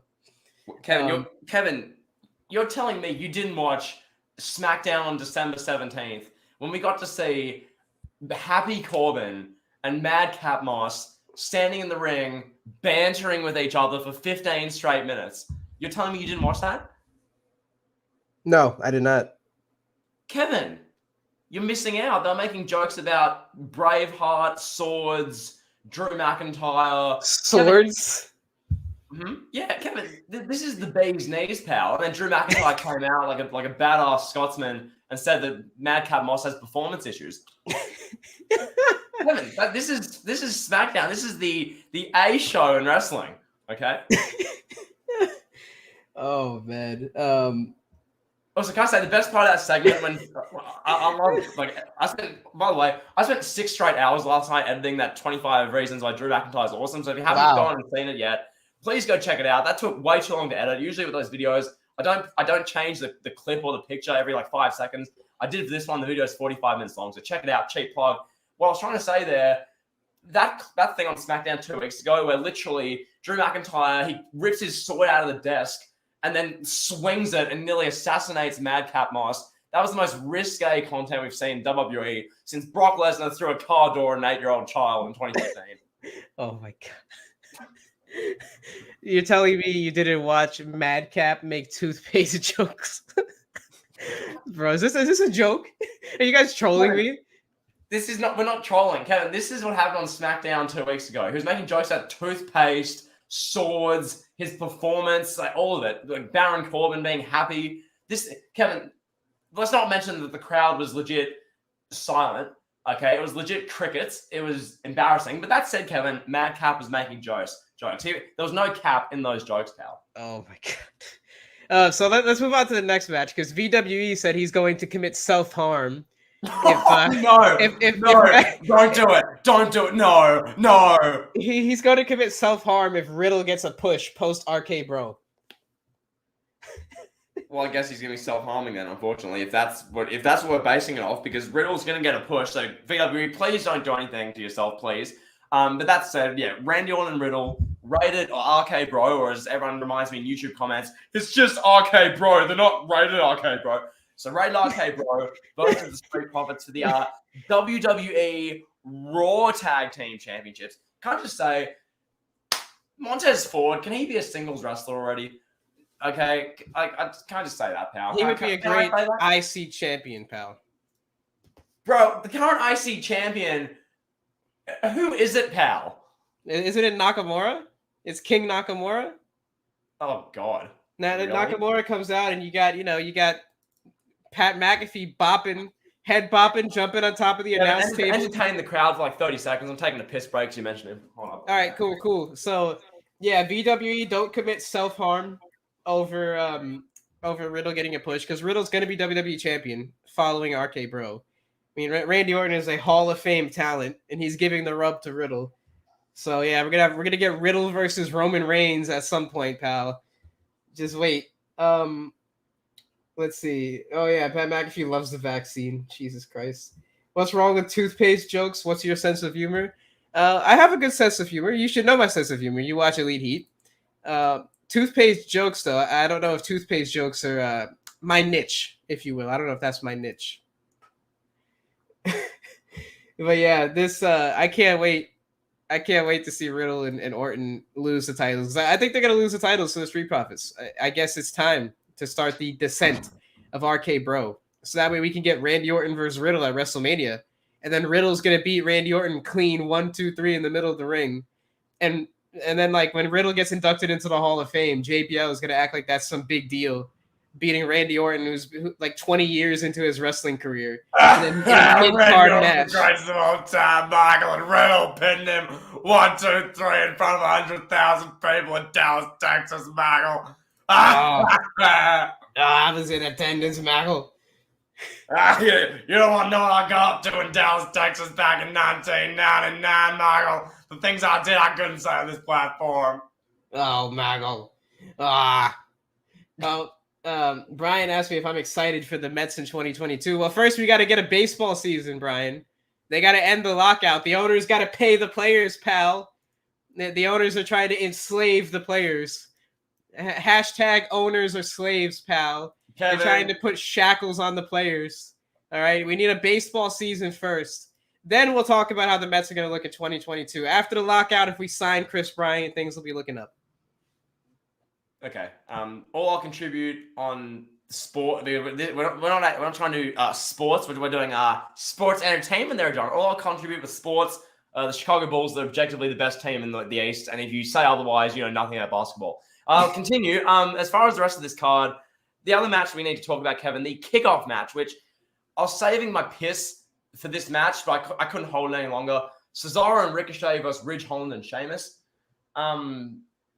What a match, pal. That has NFT all over it, pal.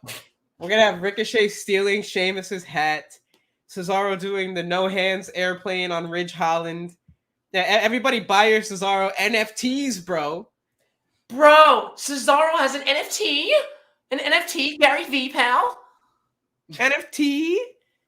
Bro, if I was your age, bro, I would get the fuck out of my parents' basement, bro. All right? Save $1,000, buy a business, buy some stock, and get the fuck out of your parents' basement, bro. Bro, you make content on TikTok? On TikTok? Bro, if you're not posting 17 stories a day, you're not bringing enough value. Bro, have you made this an NFT? JTE moaning over Cesaro's NFTs. I've heard it all. Bro, Brian, Bulls will be first round exits. Bro, the Knicks won't even make the first round, so shut up. Shush. You barely beat Detroit with their starters out, a 5-win team. Hey, whoa, hey. And your fans are considered a big win. Kevin, you know this. You were complaining to me about it. Hey, whoa. Just because Julius Randle had one good season, cashed out, and stopped trying doesn't mean you can slander the Knicks, pal. Okay?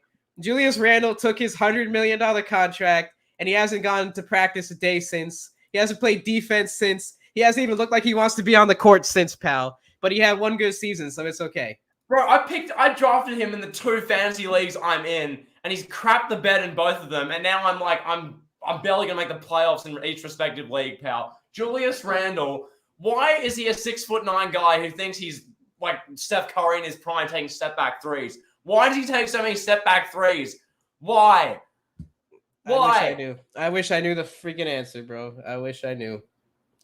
Yes, bro. We know he has CV. Hopefully he recovers from that and he's all good. Hopefully that's all good. But on the court, pal, he thinks he's got the agility of Stephen Curry taking step back threes. You're playing in the NBA. We got a bunch of 6'8" small forwards with wingspans that are literally the size of the WWE ring side to side. These guys close out. They can see a slow Julius Randle step back coming. All right. It's just, anyway, we move. We're not here to talk about basketball, pal. We're here to talk about the big WWE Day 1 pay-per-view, pal, with Ridge Holland and Sheamus versus Cesaro and Ricochet. Kevin, this match is coming about because of a gauntlet match that went for 50 minutes on SmackDown this past week, which no one watched. We watched it. You and I watched it. That was a weird experiment on the human race, pal. That's what that was. You and I watched that, pal. We watched that from start to finish. What a gauntlet match. Okay, Ricochet deserves a big push. Ricochet put on the performance of a lifetime. Did you see that picture-perfect moonsault when he landed nut first on Sheamus's shoulder? Okay, picture-perfect, pal. Picture-perfect. Kevin, if I wanted picture-perfect moonsaults, I'd go to the circus and watch an acrobat. Kevin, I want a good wrestling show. I don't want to see a 50-minute gauntlet match where literally this is the A show on Fox, 5 straight minutes. We were watching Shanky versus Angel Garza. Kevin. Bro. Do you not like Shanky, bro? Bro, Shanky can make an NFT. Bro, a Shanky NFT would make a great collection alongside your CryptoPunks and your Zaire Wade Young DNA NFTs there, John. Yes, I'm going to buy the NFT of Ricochet landing nut first on Sheamus's upper shoulder. I'm going to buy the NFT and I'm going to sell it for $300,000. I'm going to make a profit, bro. I'm going to get the fuck out of my parents' basement, bro. Bro, buy CryptoPunks, bro. Bro, you're going to get a 10 times return on your ROI there, John. Bro, are you into NFT? Bro, are you into NFT? I hope WWE goes to Australia. JTE buys a ticket, and the main event is balls out of his trunks Baylor versus Roe Mickey, and Baylor pins Reigns in the heart of Australia. Wow. Wow. Wow. Wow. What a loaded statement there, VWE. If that happened, you see a clip go viral on Twitter. It's like Psycho Fan jumps railing and attacks Finn Balor. No, kidding. You don't demonetize. I'm kidding. I like you, Fergal Devitt, just not on TV. Roman, Fergs. You like Fergs? No comment. Mickey Reigns, objectively Roman. Don't call him Mickey. That offends me. Kevin, this reminds me, yesterday on Twitter, you became Bo Mickey Beat. Okay? You had a clown show yesterday on Twitter, Kevin. You tried to dispute me, saying that the Young Bucks got a better rating in the 34 to 49 Canadian female pharmacist demo versus the Roman Reigns sneaker shopping episode. And you tried to dispute me, and you came off as absolute Bo Mickey Beat, pal. Clown, L plus ratio. Bo Mickey in the mud, pal. Bo Mickey, bro. I don't know. Would you rather be Bo Mickey or would you rather be Fergs, bro? Would you rather be Fergs, bro? I'd rather not air my literal testicles out in front of 2.2 million people on SmackDown. Bro, it's Fergs, bro. Bro, there are children watching this program. What are you doing? Why are you doing Fergs, bro? Fergs. I don't Fergs care if he's can do what he wants, Smurgs or Bergs. He's airing his balls out to 2.2 million people. Kevin. Oh, God. Kevin. It's Fergs, pal. Bro, yeah, are you gonna make that a Fergs NFT? With Fergs with his balls hanging out? Is that gonna be NFT? I'm determined to get people calling him Fergs now. I'm gonna have people are gonna be referring him as Fergs. Don't call him Fergs. Don't call him Fergs. If you say Fergs, I don't want to talk to you objectively. Good old Fergs, pal. Fergs is about to. Is he on the day one card, or did he not make the card? He didn't make the card. Okay, he's being sanctioned for his balls hanging out. Bro, he thought he was Brad Maddox. You can't do that on national TV. You can do that on Paige's camera roll, but you can't do that on national TV. Good old Fergs thought he was Brad Maddox. Bro, all you need is bro, they did Xavier Woods versus Fergs, literally at Crown Jewel, the best pay-per-view of 2021. Bro, Fergs, pal. Ridiculous. It's Fergs, bro. Where do you get this stuff? It's Finn, my balls hang out Balor. It's not Fergs. Okay? Oh, and why are you looking? Because I went on my Twitter timeline and 15 people retweeted it. That's why. Kevin.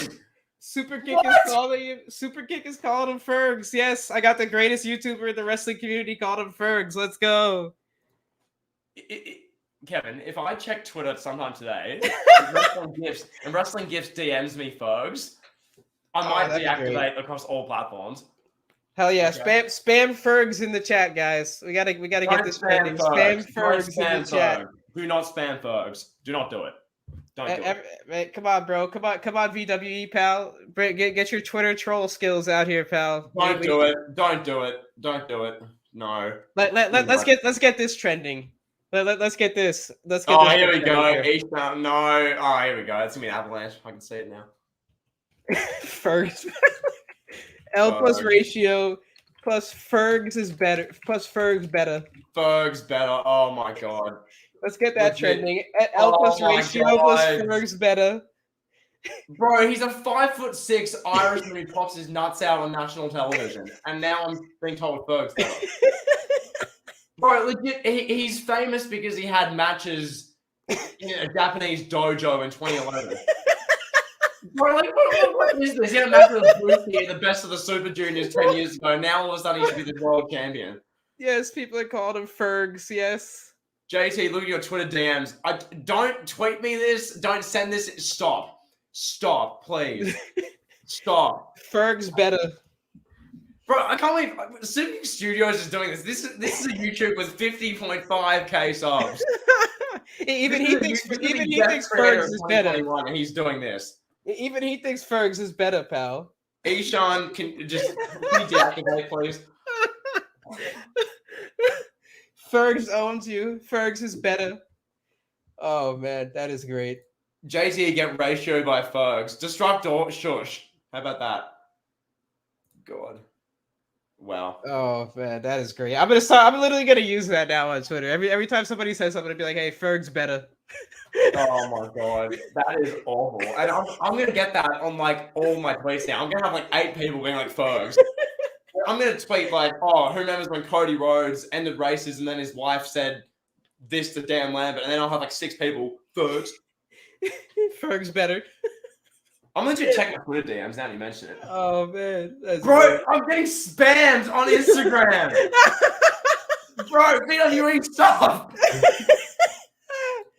Oh, God. Oh my god,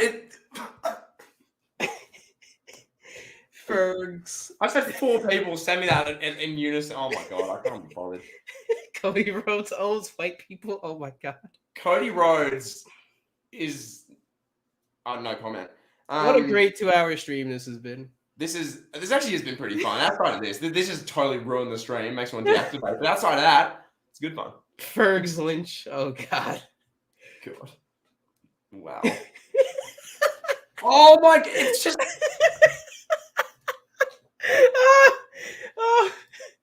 Hey yo, BWE, don't send me Ferg's greater than Roe Mickey. Don't send me that. Ferg's greater than Roe Mickey. Oh. Ferg's Universal Champion pal. Don't call me pal if you're sending me Ferg's 400. I'm gonna just check this DM sequence. Oh my god. Ferg's baby. Oh my god.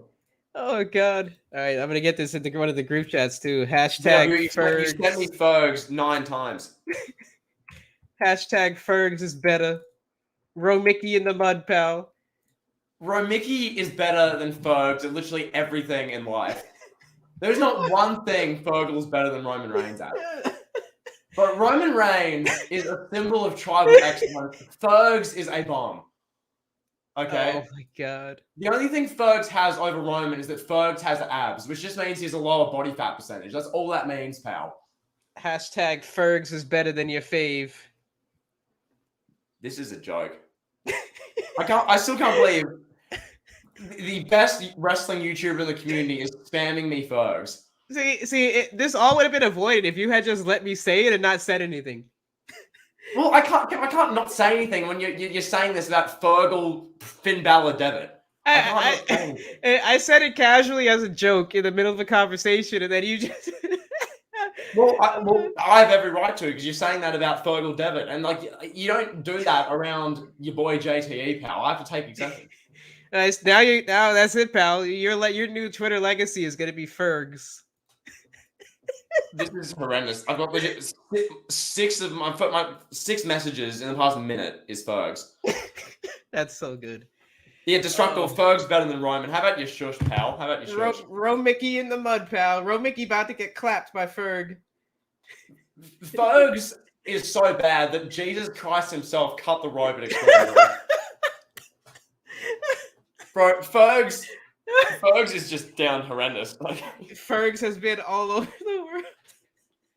Oh man, rename this stream the Ferg stream. Oh no. Fergs can go all over the world and do whatever he wants all over the world. He'll never come close to our tribal saint, Roman Reigns, okay? But Roman Reigns fought off leukemia twice. Fergs popped his nuts out on TV. There's no comparison. Oh my God. Fergs is not a Chad. And Fergs is not my dad either. Okay? Alright, let's see. Fergal. Let's see if I can find it. Fergal, Devitt, eating Roman Phineas Reigns. and Fergal. Super kick. I get you spent 25 hours just making a video with graphs and information. I get it, mate. But like, can you just not? Like, can you just not, pal? Like, man, he took this Fergs thing personally because, bro, this is a guy who popped his nuts out at everyone on live TV. I take exception. Bro, like, 7-year-old Timmy in Scotland is watching WWE SmackDown at 5 in the morning, and they're greeted to Fergal Devitt popping his nuts out and airing them out to the world. That's why I take exemption to this. That's why I take exemption. Look at the new name of the stream. Fergs is the alpha male of our species. Oh, God, that is so good. Kevin, I've spent 2+ years working, grinding my YouTube channel for this. Now, this is objectively what you're going to be known as, pal. My whole life has led to this moment. Your whole life has led to this moment. Superkick, your whole life has led to spamming me in a Twitter DM, Fergs. You're objectively going to be known as the guy that hates Fergs. Wow. Oh, man. Well. Imagine Mr. McMahon when he's healing Candice Michelle and she's going, "Oh, Fergs! Oh, Fergs! My God. Oh, damn it, oh, yeah.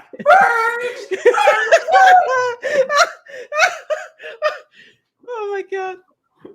That Ferg Mickey is in the mud, pal. Ferg Mickey.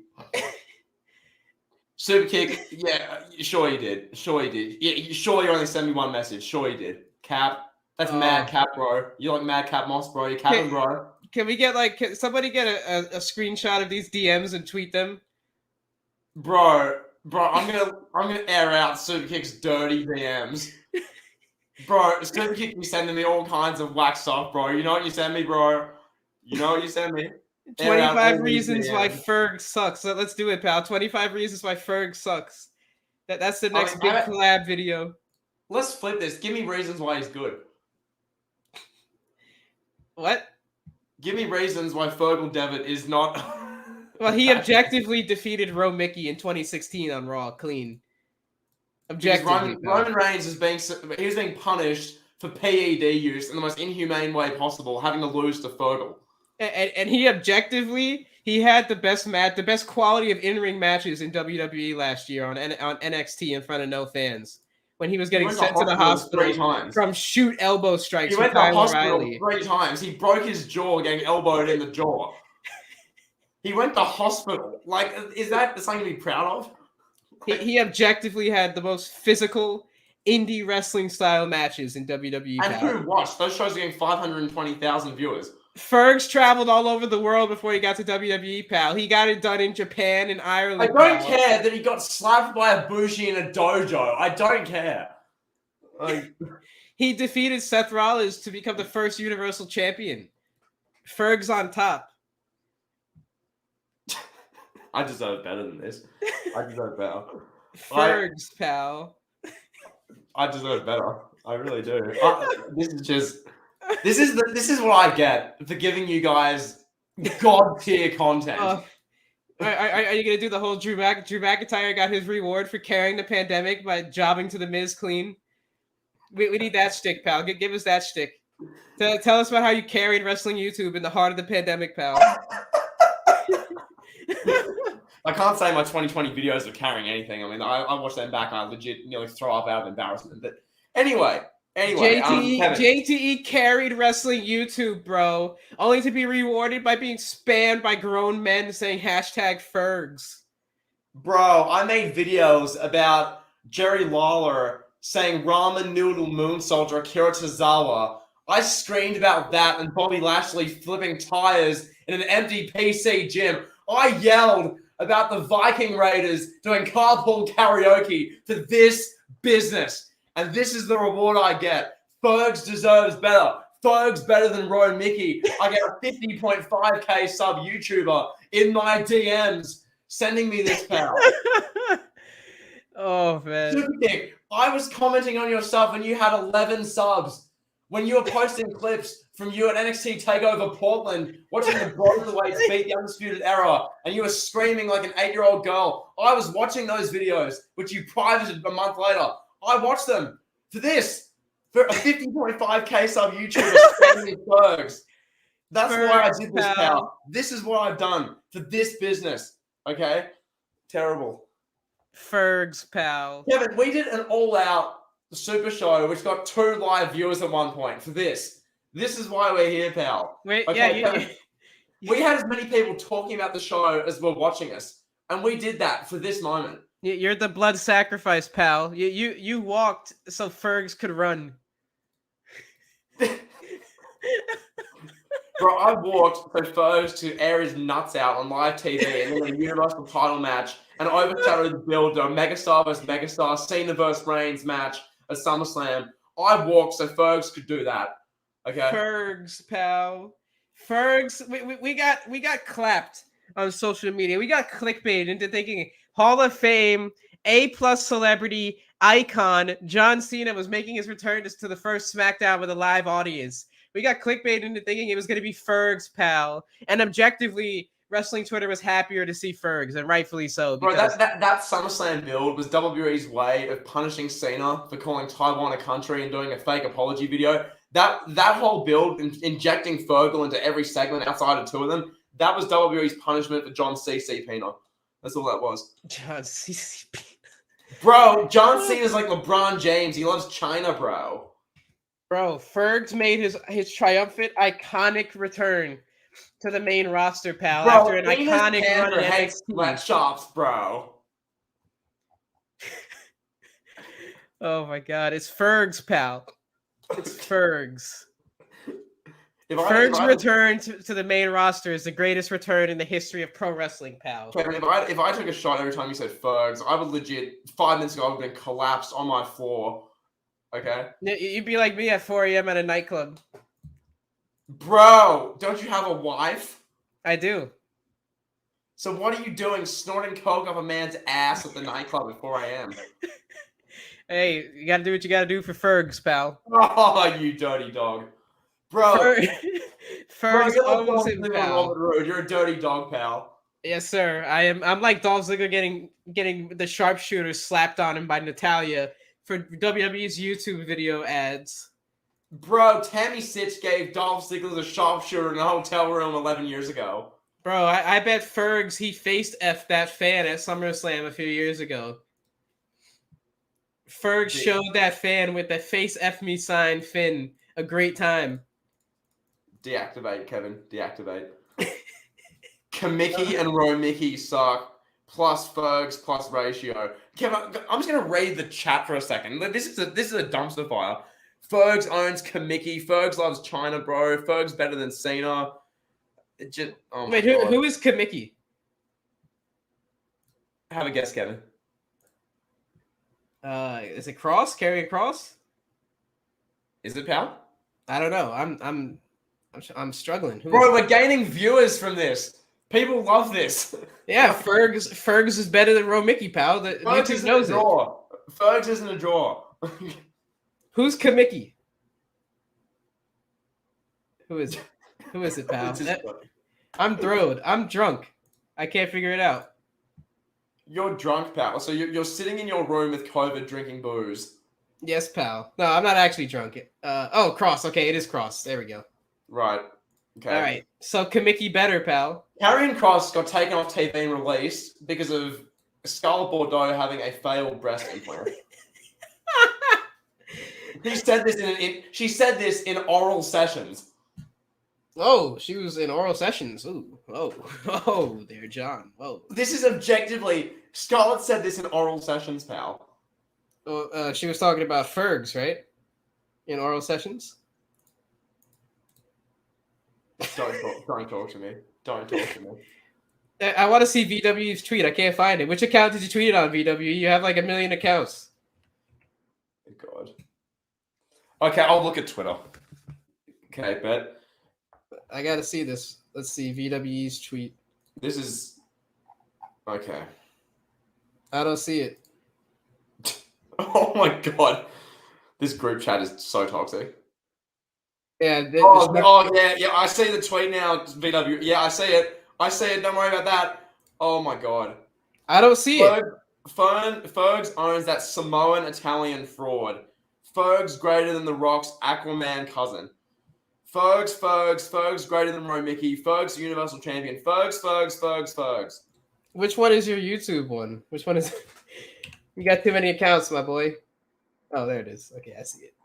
I'm just gonna reply. I deserve better. Wow. Kevin, does this put into perspective how relevant AEW is? Kevin, when we did an all-out Super Show, we had 2 live viewers. Now we have 22 live viewers from yelling about Fergs. Fergs, pal. So, Kevin, bit of quick maths here. Fergs is 11 times more relevant than AEW. Oh, yeah. You already know it, pal. Oh, there it is. Brian, I see it. We get it, Brian. You're like Aquaman. We get it. Fergs. Destructor, I'm not even going to say that. No. Oh God. That's as toxic as your school rant. Scarlett has an OnlyFans. Hell yeah. Yep, Scarlett has an OnlyFans, pal. I love that 2 days after she was released, she was like, "Who wants to see my OnlyFans?" And a bunch of Sims were like, "Oh yeah, give me your OnlyFans." I mean, that's the kind of elite content that we need, pal. Hey, look, it's CR21. CR21. This is the last person I need when we have a Fergs pandemic going on. CR21. The new movement is hashtag Fergs Better. Bro, I need my anti-Fergs vaccine. Fergs caused AEW to exist. JTE fell off Fergs Better. Oh my god. Disruptor, I spent 6 hours last night editing a Drew McIntyre video for your entertainment. I'm getting this treatment. God. L plus ratio plus Fergs Better. Bro, Mickey in the mud. In 2021, wait. Is 2021 Knicks are Beck still smoking on that Boston pack and F. Trae Young and Sammy smashing Conti. Sammy smashing Conti. So yeah, I really enjoyed your Bing Bong music video. Yeah, what a music video, pal. Objectively. That's the kind of content the world needs, pal. Fergs Better, JTE. L plus ratio plus Fergs Better. Oh, it's gonna be a real movement. What is happening? What is happening right now? What have I created, pal? What have you done? Why did you say Fergs to begin with? What caused you to say I don't know. I literally just said it off the top of my head. I was gonna say Ferg, I just said Fergs. Roman better than Fergs. I mean, that's one of the first things that the 50.5k subscribed YouTuber Superkick Studios, aka the alleged cousin of Pav, Wrestling Gifts. Best thing you've said in 5 minutes. Fergs is the uncrowned Universal Champion, pal. Disruptor, my school rant is Fergs. I mean, school rant is 20 minutes of you saying friggin' like, and then you punch someone in like 9th grade. H-Ton, Fergs is the uncrowned Universal Champion. No, he's the crowned Universal Champion because he's so fragile. He's literally his shoulder separated because he was that bad of Universal Champion. Well. Oh, man. This is great. What has just happened in this stream? What has just happened?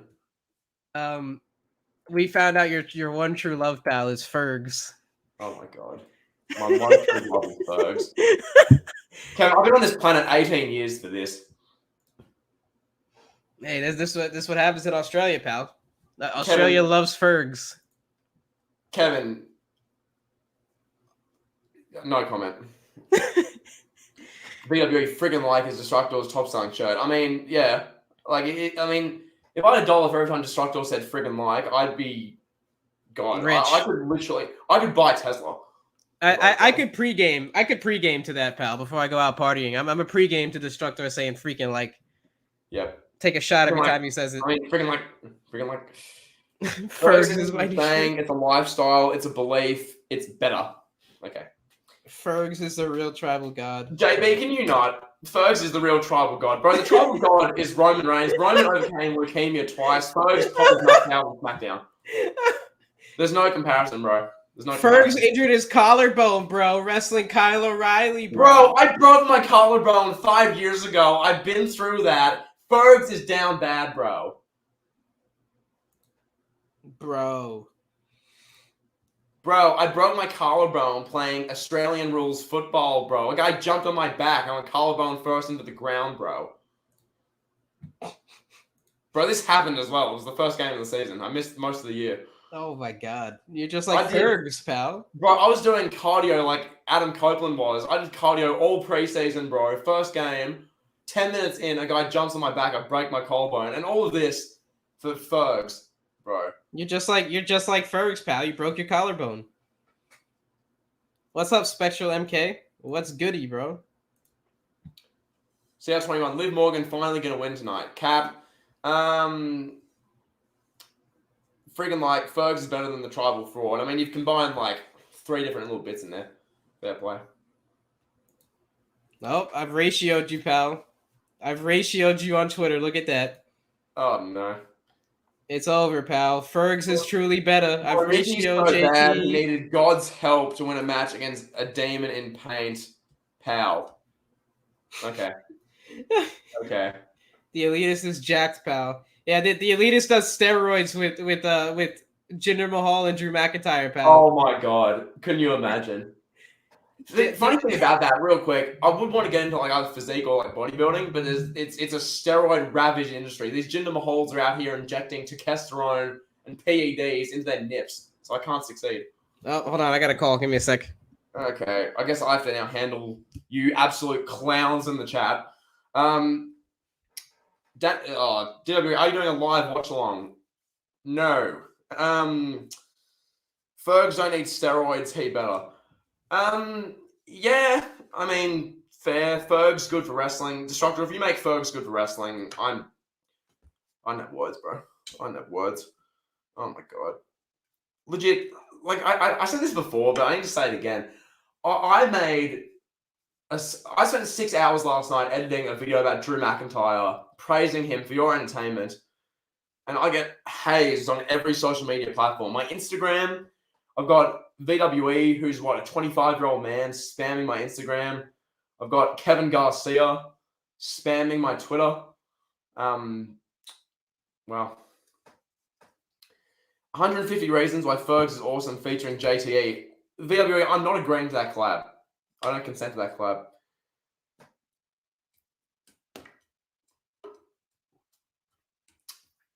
MVP show. DJ Storms and Fergs own you. JTE plus ratio. Okay. Brian, fine. I'll check my DMs. Okay, so there's Superkick Studios spamming me with 500 messages. Let's see. Ishan, yep. Fergs is a seasoned veteran that's an icon in this sport. Okay. Thanks for that. Brian, you sent me 5 different gifs of Fergal. Roy Mickey, Finn Balor is the GOAT. Fergs owns you plus ratio. Hashtag Fergs. We've got Destructor. Let's have a look at your messages. Oh my God. Roy Mickey, cringe. Fergs better, sadly. Fergs better than Cena. Fergs is, quote, badass. Fergs is goated. Fergs. Let's see. We've got a group chat here. We've got hashtag Fergs. Hashtag Fergs owns you. Hashtag we stand Fergs. Thanks for that. Let's go to Instagram now. Let's see. Oh my God. VWE, you don't need to keep sending me stuff. Chill, dude. Chill. Superkick, you know what you did, bro. You know what you did, okay? Superkick, you objectively spammed me, bro. Superkick, you spent your whole last couple days editing a high-quality YouTube video. You uploaded the video, and then you spam my DMs, bro. Bro, this is long-term storytelling, bro. Long-term storytelling, bro. Ridiculous. It's like this. What's happening right now is so bad that Kevin legit died on stream. Kevin died of COVID on stream because of how bad this is.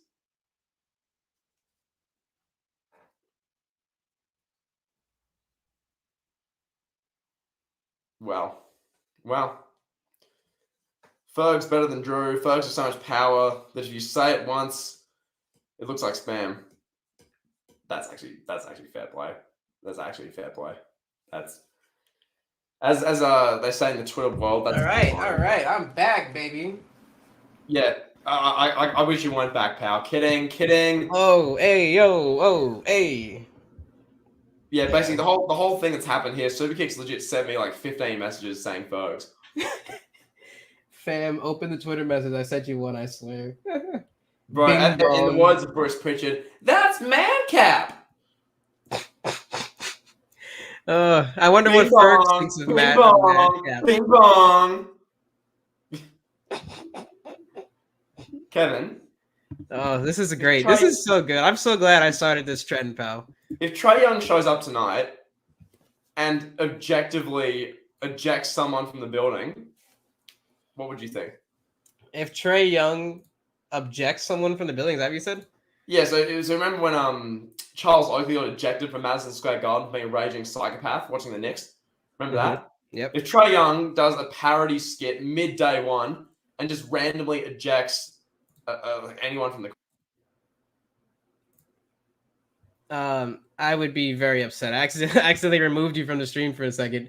well, yeah. I would be Wow. very upset. Literally like a split second. I was messing around with something, pressed the wrong button. But So you're telling me you ejected me from the stream on purpose? yes, because You you brought up Trae deliberately Young. ejected your Elite Heat co-host from the stream because I'm not a fan of Fergs. Kevin, I think you owe me an apology. You owe me a Logan Paul post-suicide forest apology. Oh my god, Jesus Christ! Well, I'm sorry. You owe me an apology, pal. Okay. Oh, Fergs is more hetero than Finn Balor and Julia. Oh my god. That's evil. You guys should do a day one live reaction stream. No. How about that? If Fergs was in the main event, we would. Yes. Objectively. Watch them add Ferg. Watch them on the kickoff announce that Fergs is going to join Reigns and Lesnar in the main event. Fergs, pal. If that happens, I'm unsubscribing from every WWE related network. I'm getting #cancel Peacock to trend.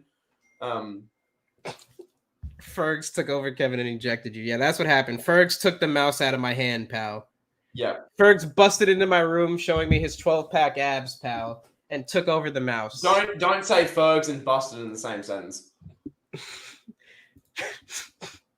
Because Kevin, you sound like this. You sound like the Ferg Stan account, so literally sends you death threats on Twitter. I've had that before.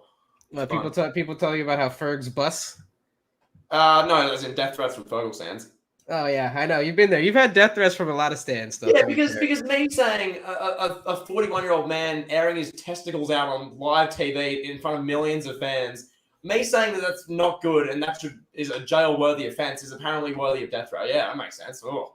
Yeah, big hard ass on Twitter with 9 followers coming at me with a Fergal profile pic. Oh yeah, I'm so scared of you, bro. Yeah. No. I got another call. Hold on. BRB, keep yelling.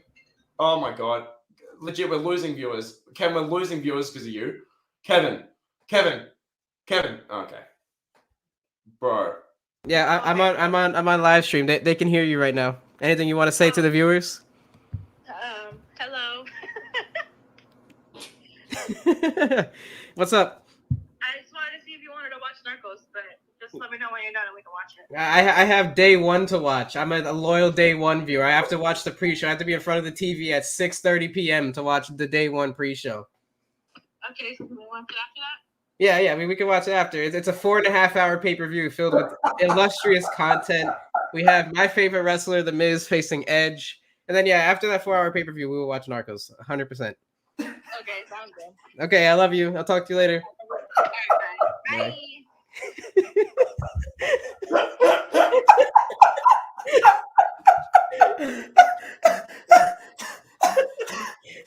Are you okay? Are you good?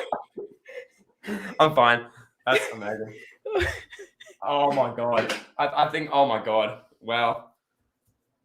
What that felt like was like being possessed by the Omicron variant. That was insane. Wow. Bro, Joe Biden loves vaccine, bro. Oh, my dog is here. Rosa, you want to make a run-in? Come on. Ven aquí, mami. Ven aquí. Bro, Kevin's wife loves day one.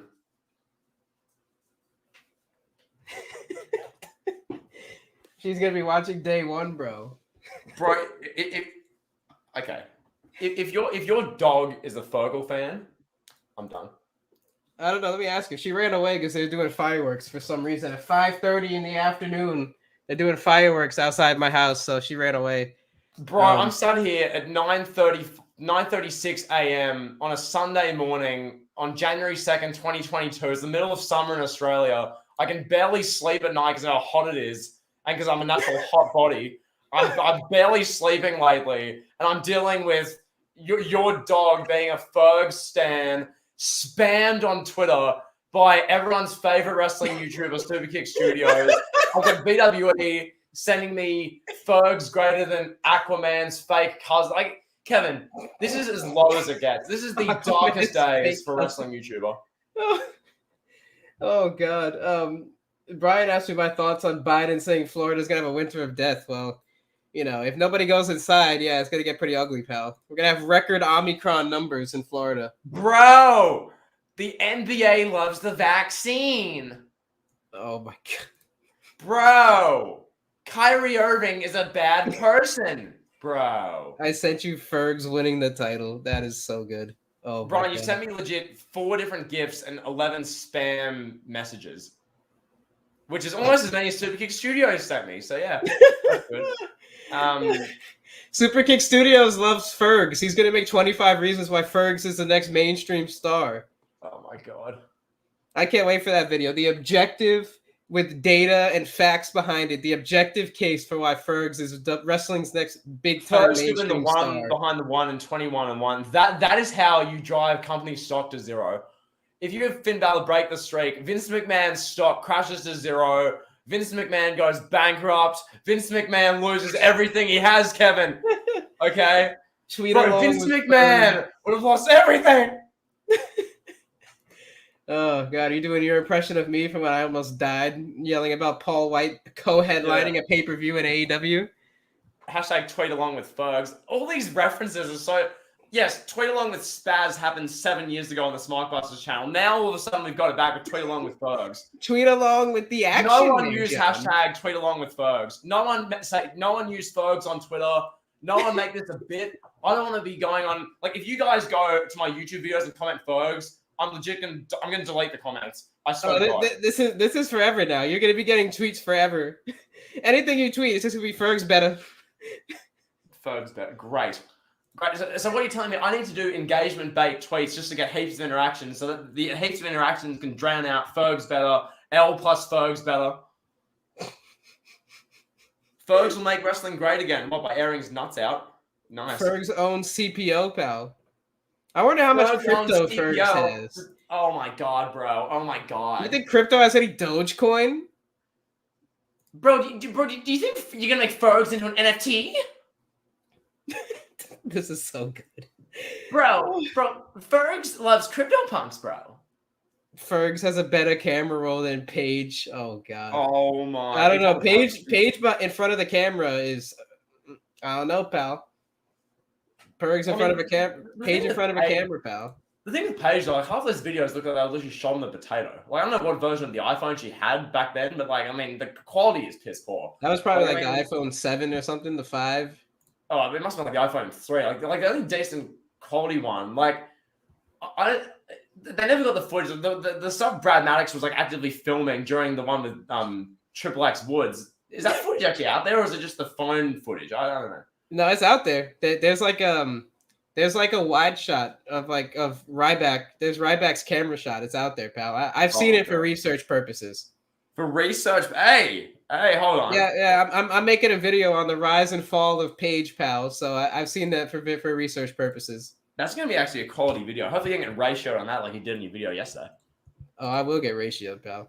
Yeah, the ratio is filthy. It's just getting disgusting by the minute. What kind of like to dislike ratio is that, Kevin? It's 99 dislikes to 90 likes right now. Oh my God.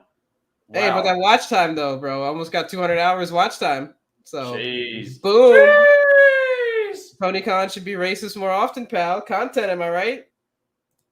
I do not stand for or support what Kevin's just said there.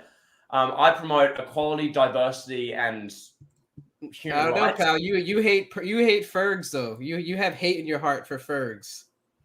Do you want to know why that is, pal? You can't stand for equality and hate Fergs, pal. No, because he was trying to traumatize young children all over the world by airing his testicles purposely on national television. That's why. Anyway. His testes, pal. Oh, we got a tweet from Cesaro with a picture of him and Ricochet saying, "Name this team, pal." Well, what are we going to name the team of Cesaro and Ricochet? Hashtag NFTs, bro. Wow. NFTs. Do you want to know what I'd name that tag team? What would you name it? Microphone-itis. Oof. To quote Jay Rance. Oof. Jay would make Claudio Castagnoli go night-night. Have you seen this? Speaking of UFC healthcare, have you seen the news about the UFC? What news, pal? So Jake Paul has offered to fight Jorge Masvidal in the UFC. If UFC actually does healthcare and changes their base pay from 12K to 50K. Yes, and they guarantee 50% of the UFC's revenue to fighters. Ooh. That's insane. Imagine that. Jake Paul could buy a lot of NFTs with that money, pal. Jake Paul's the biggest babyface in the industry, pal. Oh yeah, by far, pal. By far. Bro, if you don't like and respect what Jake Paul's doing, you know nothing about life, pal. Jake Paul is an NFT god. Bro, Jake Paul was on the Disney Channel 5 years ago for this business. If you don't like Fergs, you're racist, homophobic, anti-Semitic, transphobic, Islamophobic, and xenophobic. Thank you, Bro, WWE. Tyrone Woodley got a Jake Paul tattoo on his ass for this business. Ferg's better than Paige's work rate. All right, I wouldn't go that far, Destructor. Yeah, that's cap. That's too far. Nobody, objectively, very few people in the industry are better than Paige's work rate. Her in-ring skills, top notch, pal. Oh my god. Paige's work rate, I mean, she could run circles around your favorite wrestler. She could run circles around Bryan Danielson in an AEW ring right now on an AEW YouTube exclusive match that 100,000 people will watch. Kevin? Yes. Paige's in-ring was so good that she can't wrestle anymore. It was that good. Yeah. Oh, yeah. Paige's in-ring, phenomenal. Her in-ring in-ring was ability. derailed because of how good she was at her job. Yeah, yeah, she's so good. Yeah, I know. I mean, that one triple threat match she had back in the day, oof. Yeah. Oof. Best triple threat match in the history of wrestling, pal. Because Kevin, what we asked for is versatile performers. You want someone who can just do the acting or just do the promo or just do the in-ring. We want someone who can do the full range. And Paige even jumped behind the camera at one point. It was like watching like The Rock back in his absolute prime in 2000, grabbing the camera off the camera guy, flipping off like Triple H or Steve Austin. And like it was stuff like that. It was reminiscent of better days, pal. Yeah, Paige could do it all. I mean, she was in the meetings, the creative meetings with what's his name? Pat Patterson and Bruce Pritchard. She was coming up with finishes back in the day. You know, they called her the finish queen backstage. Wow. She was just like she knew how to come up with a great creative finish for a match. You know, that there's the Dusty finish, and then there's the Paige finish, pal. Just two iconic finishes in wrestling history, pal. Is there such thing as a Ferg's finish?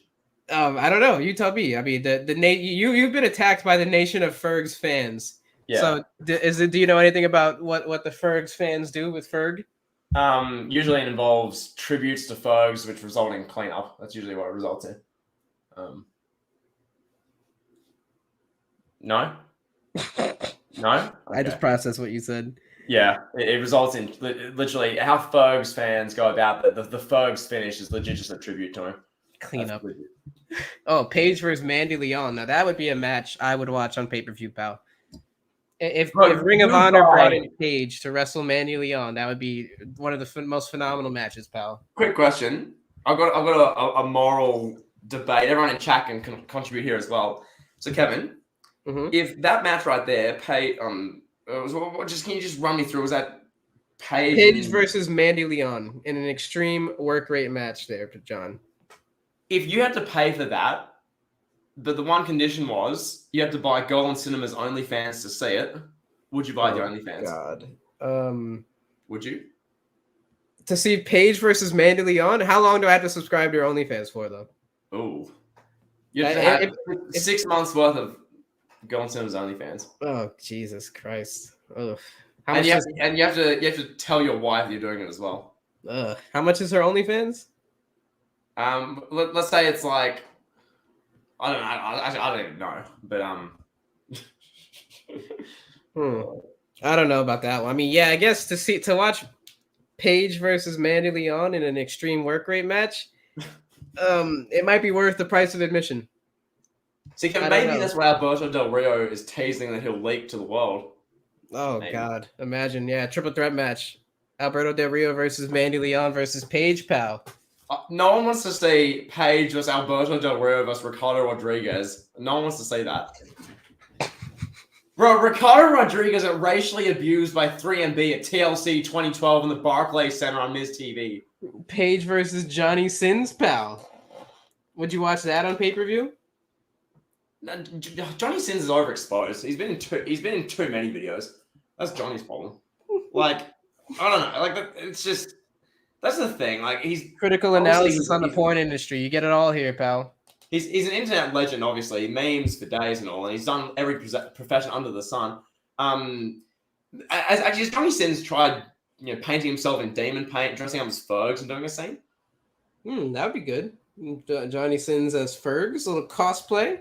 Yep, like he's got the carnage paint. He's got like one nut hanging out. Like, has he tried that before?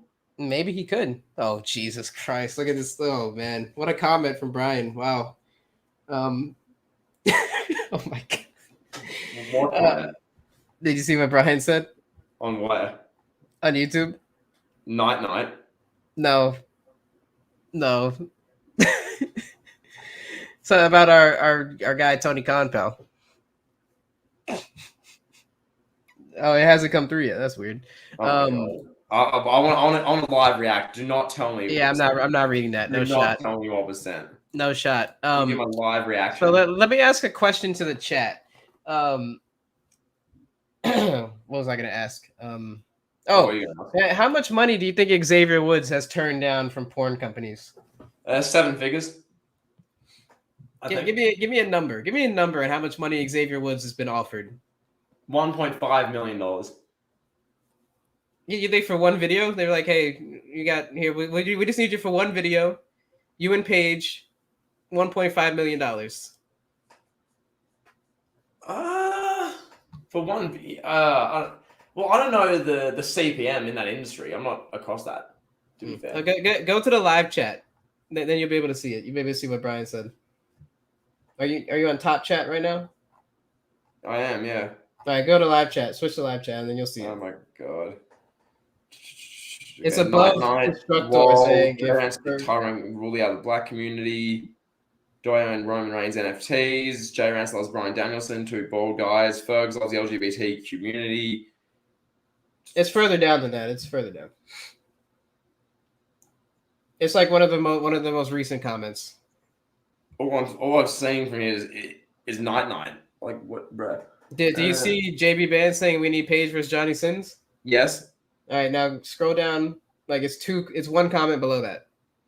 I see Destructor. If Fergs beats up Tony Khan, would you like Fergs? It's right above that. I don't have anything there. All right, I'll put it on screen. I'll show it. Oh my god, right, it's on screen. We have 22 people watching us for this.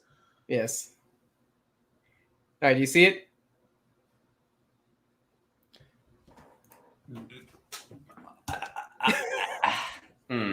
What a comment! Wow. What a comment! Wow. Wow. Yeah. Get that off the screen. No. Stop. Yeah, wow. What a comment, pal. That's no. Oof. That's wow. Yeah. No.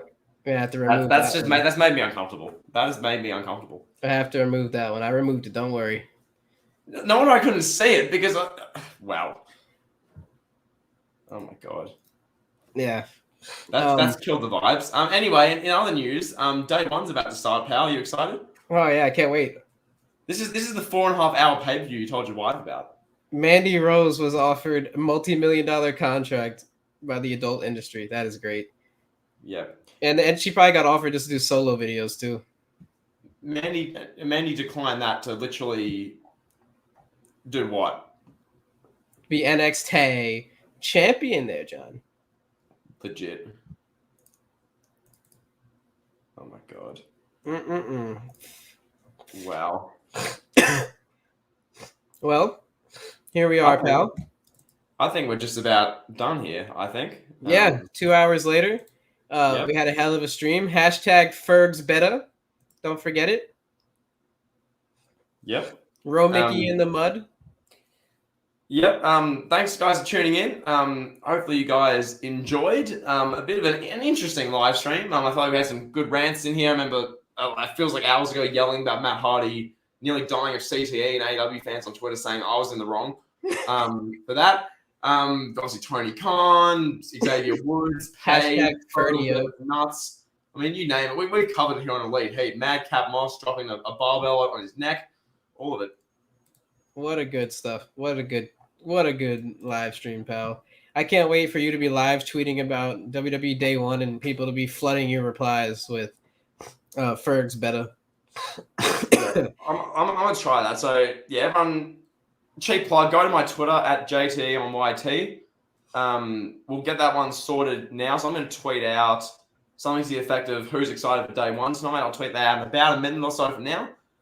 So hopefully by the time you're hearing this, there should be a tweet out, and you can go leave your respectful replies. Because I deserve respectful replies, considering how amazing of a content creator I am. So yeah, there you go.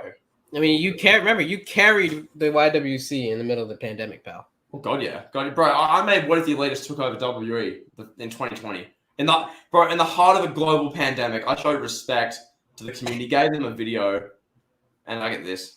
You carried the YouTube wrestling community on your shoulders, pal. You're the Drew McIntyre of the YWC, pal. Bro, during that time, Superkick Studios wasn't uploading. So therefore, I was objectively, far and away, the best YouTuber going around. Oh, man. Objective. Here we go. Pal. I've just tweeted. Let your spam come in, people. Who's excited for day one? Ferg's beta plus ratio. Okay. Kevin, that's lovely. That's lovely. Ferg's, pal. Kevin? Yes. You're a simp. I'm a simp for Ferg's, pal? Yeah, you're a simp for a grown 41-year-old man from Ireland who loves Carnage Paint and popping his nuts out. Yeah, he loves Carnage Paint, pal. What a stream. I'm replying to these. I'm replying. I can't. What a stream, pal. What a stream. Hashtag Ferg's beta, everyone. Don't forget it. Yeah. That is phenomenal. I'm going to leave you to watch day one with your wife. So have fun. I'm sure you'll enjoy watching The Miz, and you have cardiac arrest in front of your wife watching Miz wrestle. Yeah, so I can't wait to watch the Edge and The Miz put on a classic match for the ages, pal. God. Wow. Oh my God, my mentions in this tweet. You guys are going ham on this tweet. Wow. I just got four different people saying Ferg's better came in the space of literally like 10 seconds. Kevin, this looks like your mentions when the Miz won the WWE title. It's just non-stop spam. Oh, like, yeah. Kevin, remember when you nearly had cardiac arrest because the Miz won the WWE title? How could I ever forget? Yes, Destructo, we need to collab, yes. Bro, Destructo is begging for collabs in the chat, bro. How could I ever forget when I told that story so perfectly, pal. I expressed my anger and emotion in such a flawless way. Bro, you think Vince McMahon called Brock Lesnar Brock would slam the phone down if he had to put over the Miz, bro. Bro. Oh my God, Ishan. Do I dare say Fergio? Really? Fergio? Oh my God. Fergio, pal. Fergio. Fergio is the worst thing I've ever heard in my life. Look at what we started here, pal. Wow. And then you got the three people who are replying to that tweet as if, oh yeah, I'm excited day one. And then everyone else is just being like, oh, Fergio, L plus, oh, Ferg's better. Ferg's better, pal. That is great. That is great, pal. Yeah. All right. Well, I guess we're out of here, huh? Yeah. All right. Well, hopefully you guys have a great New Year's Day. Don't drink too much. Don't eat too much. And yeah, take care, everyone. Peace.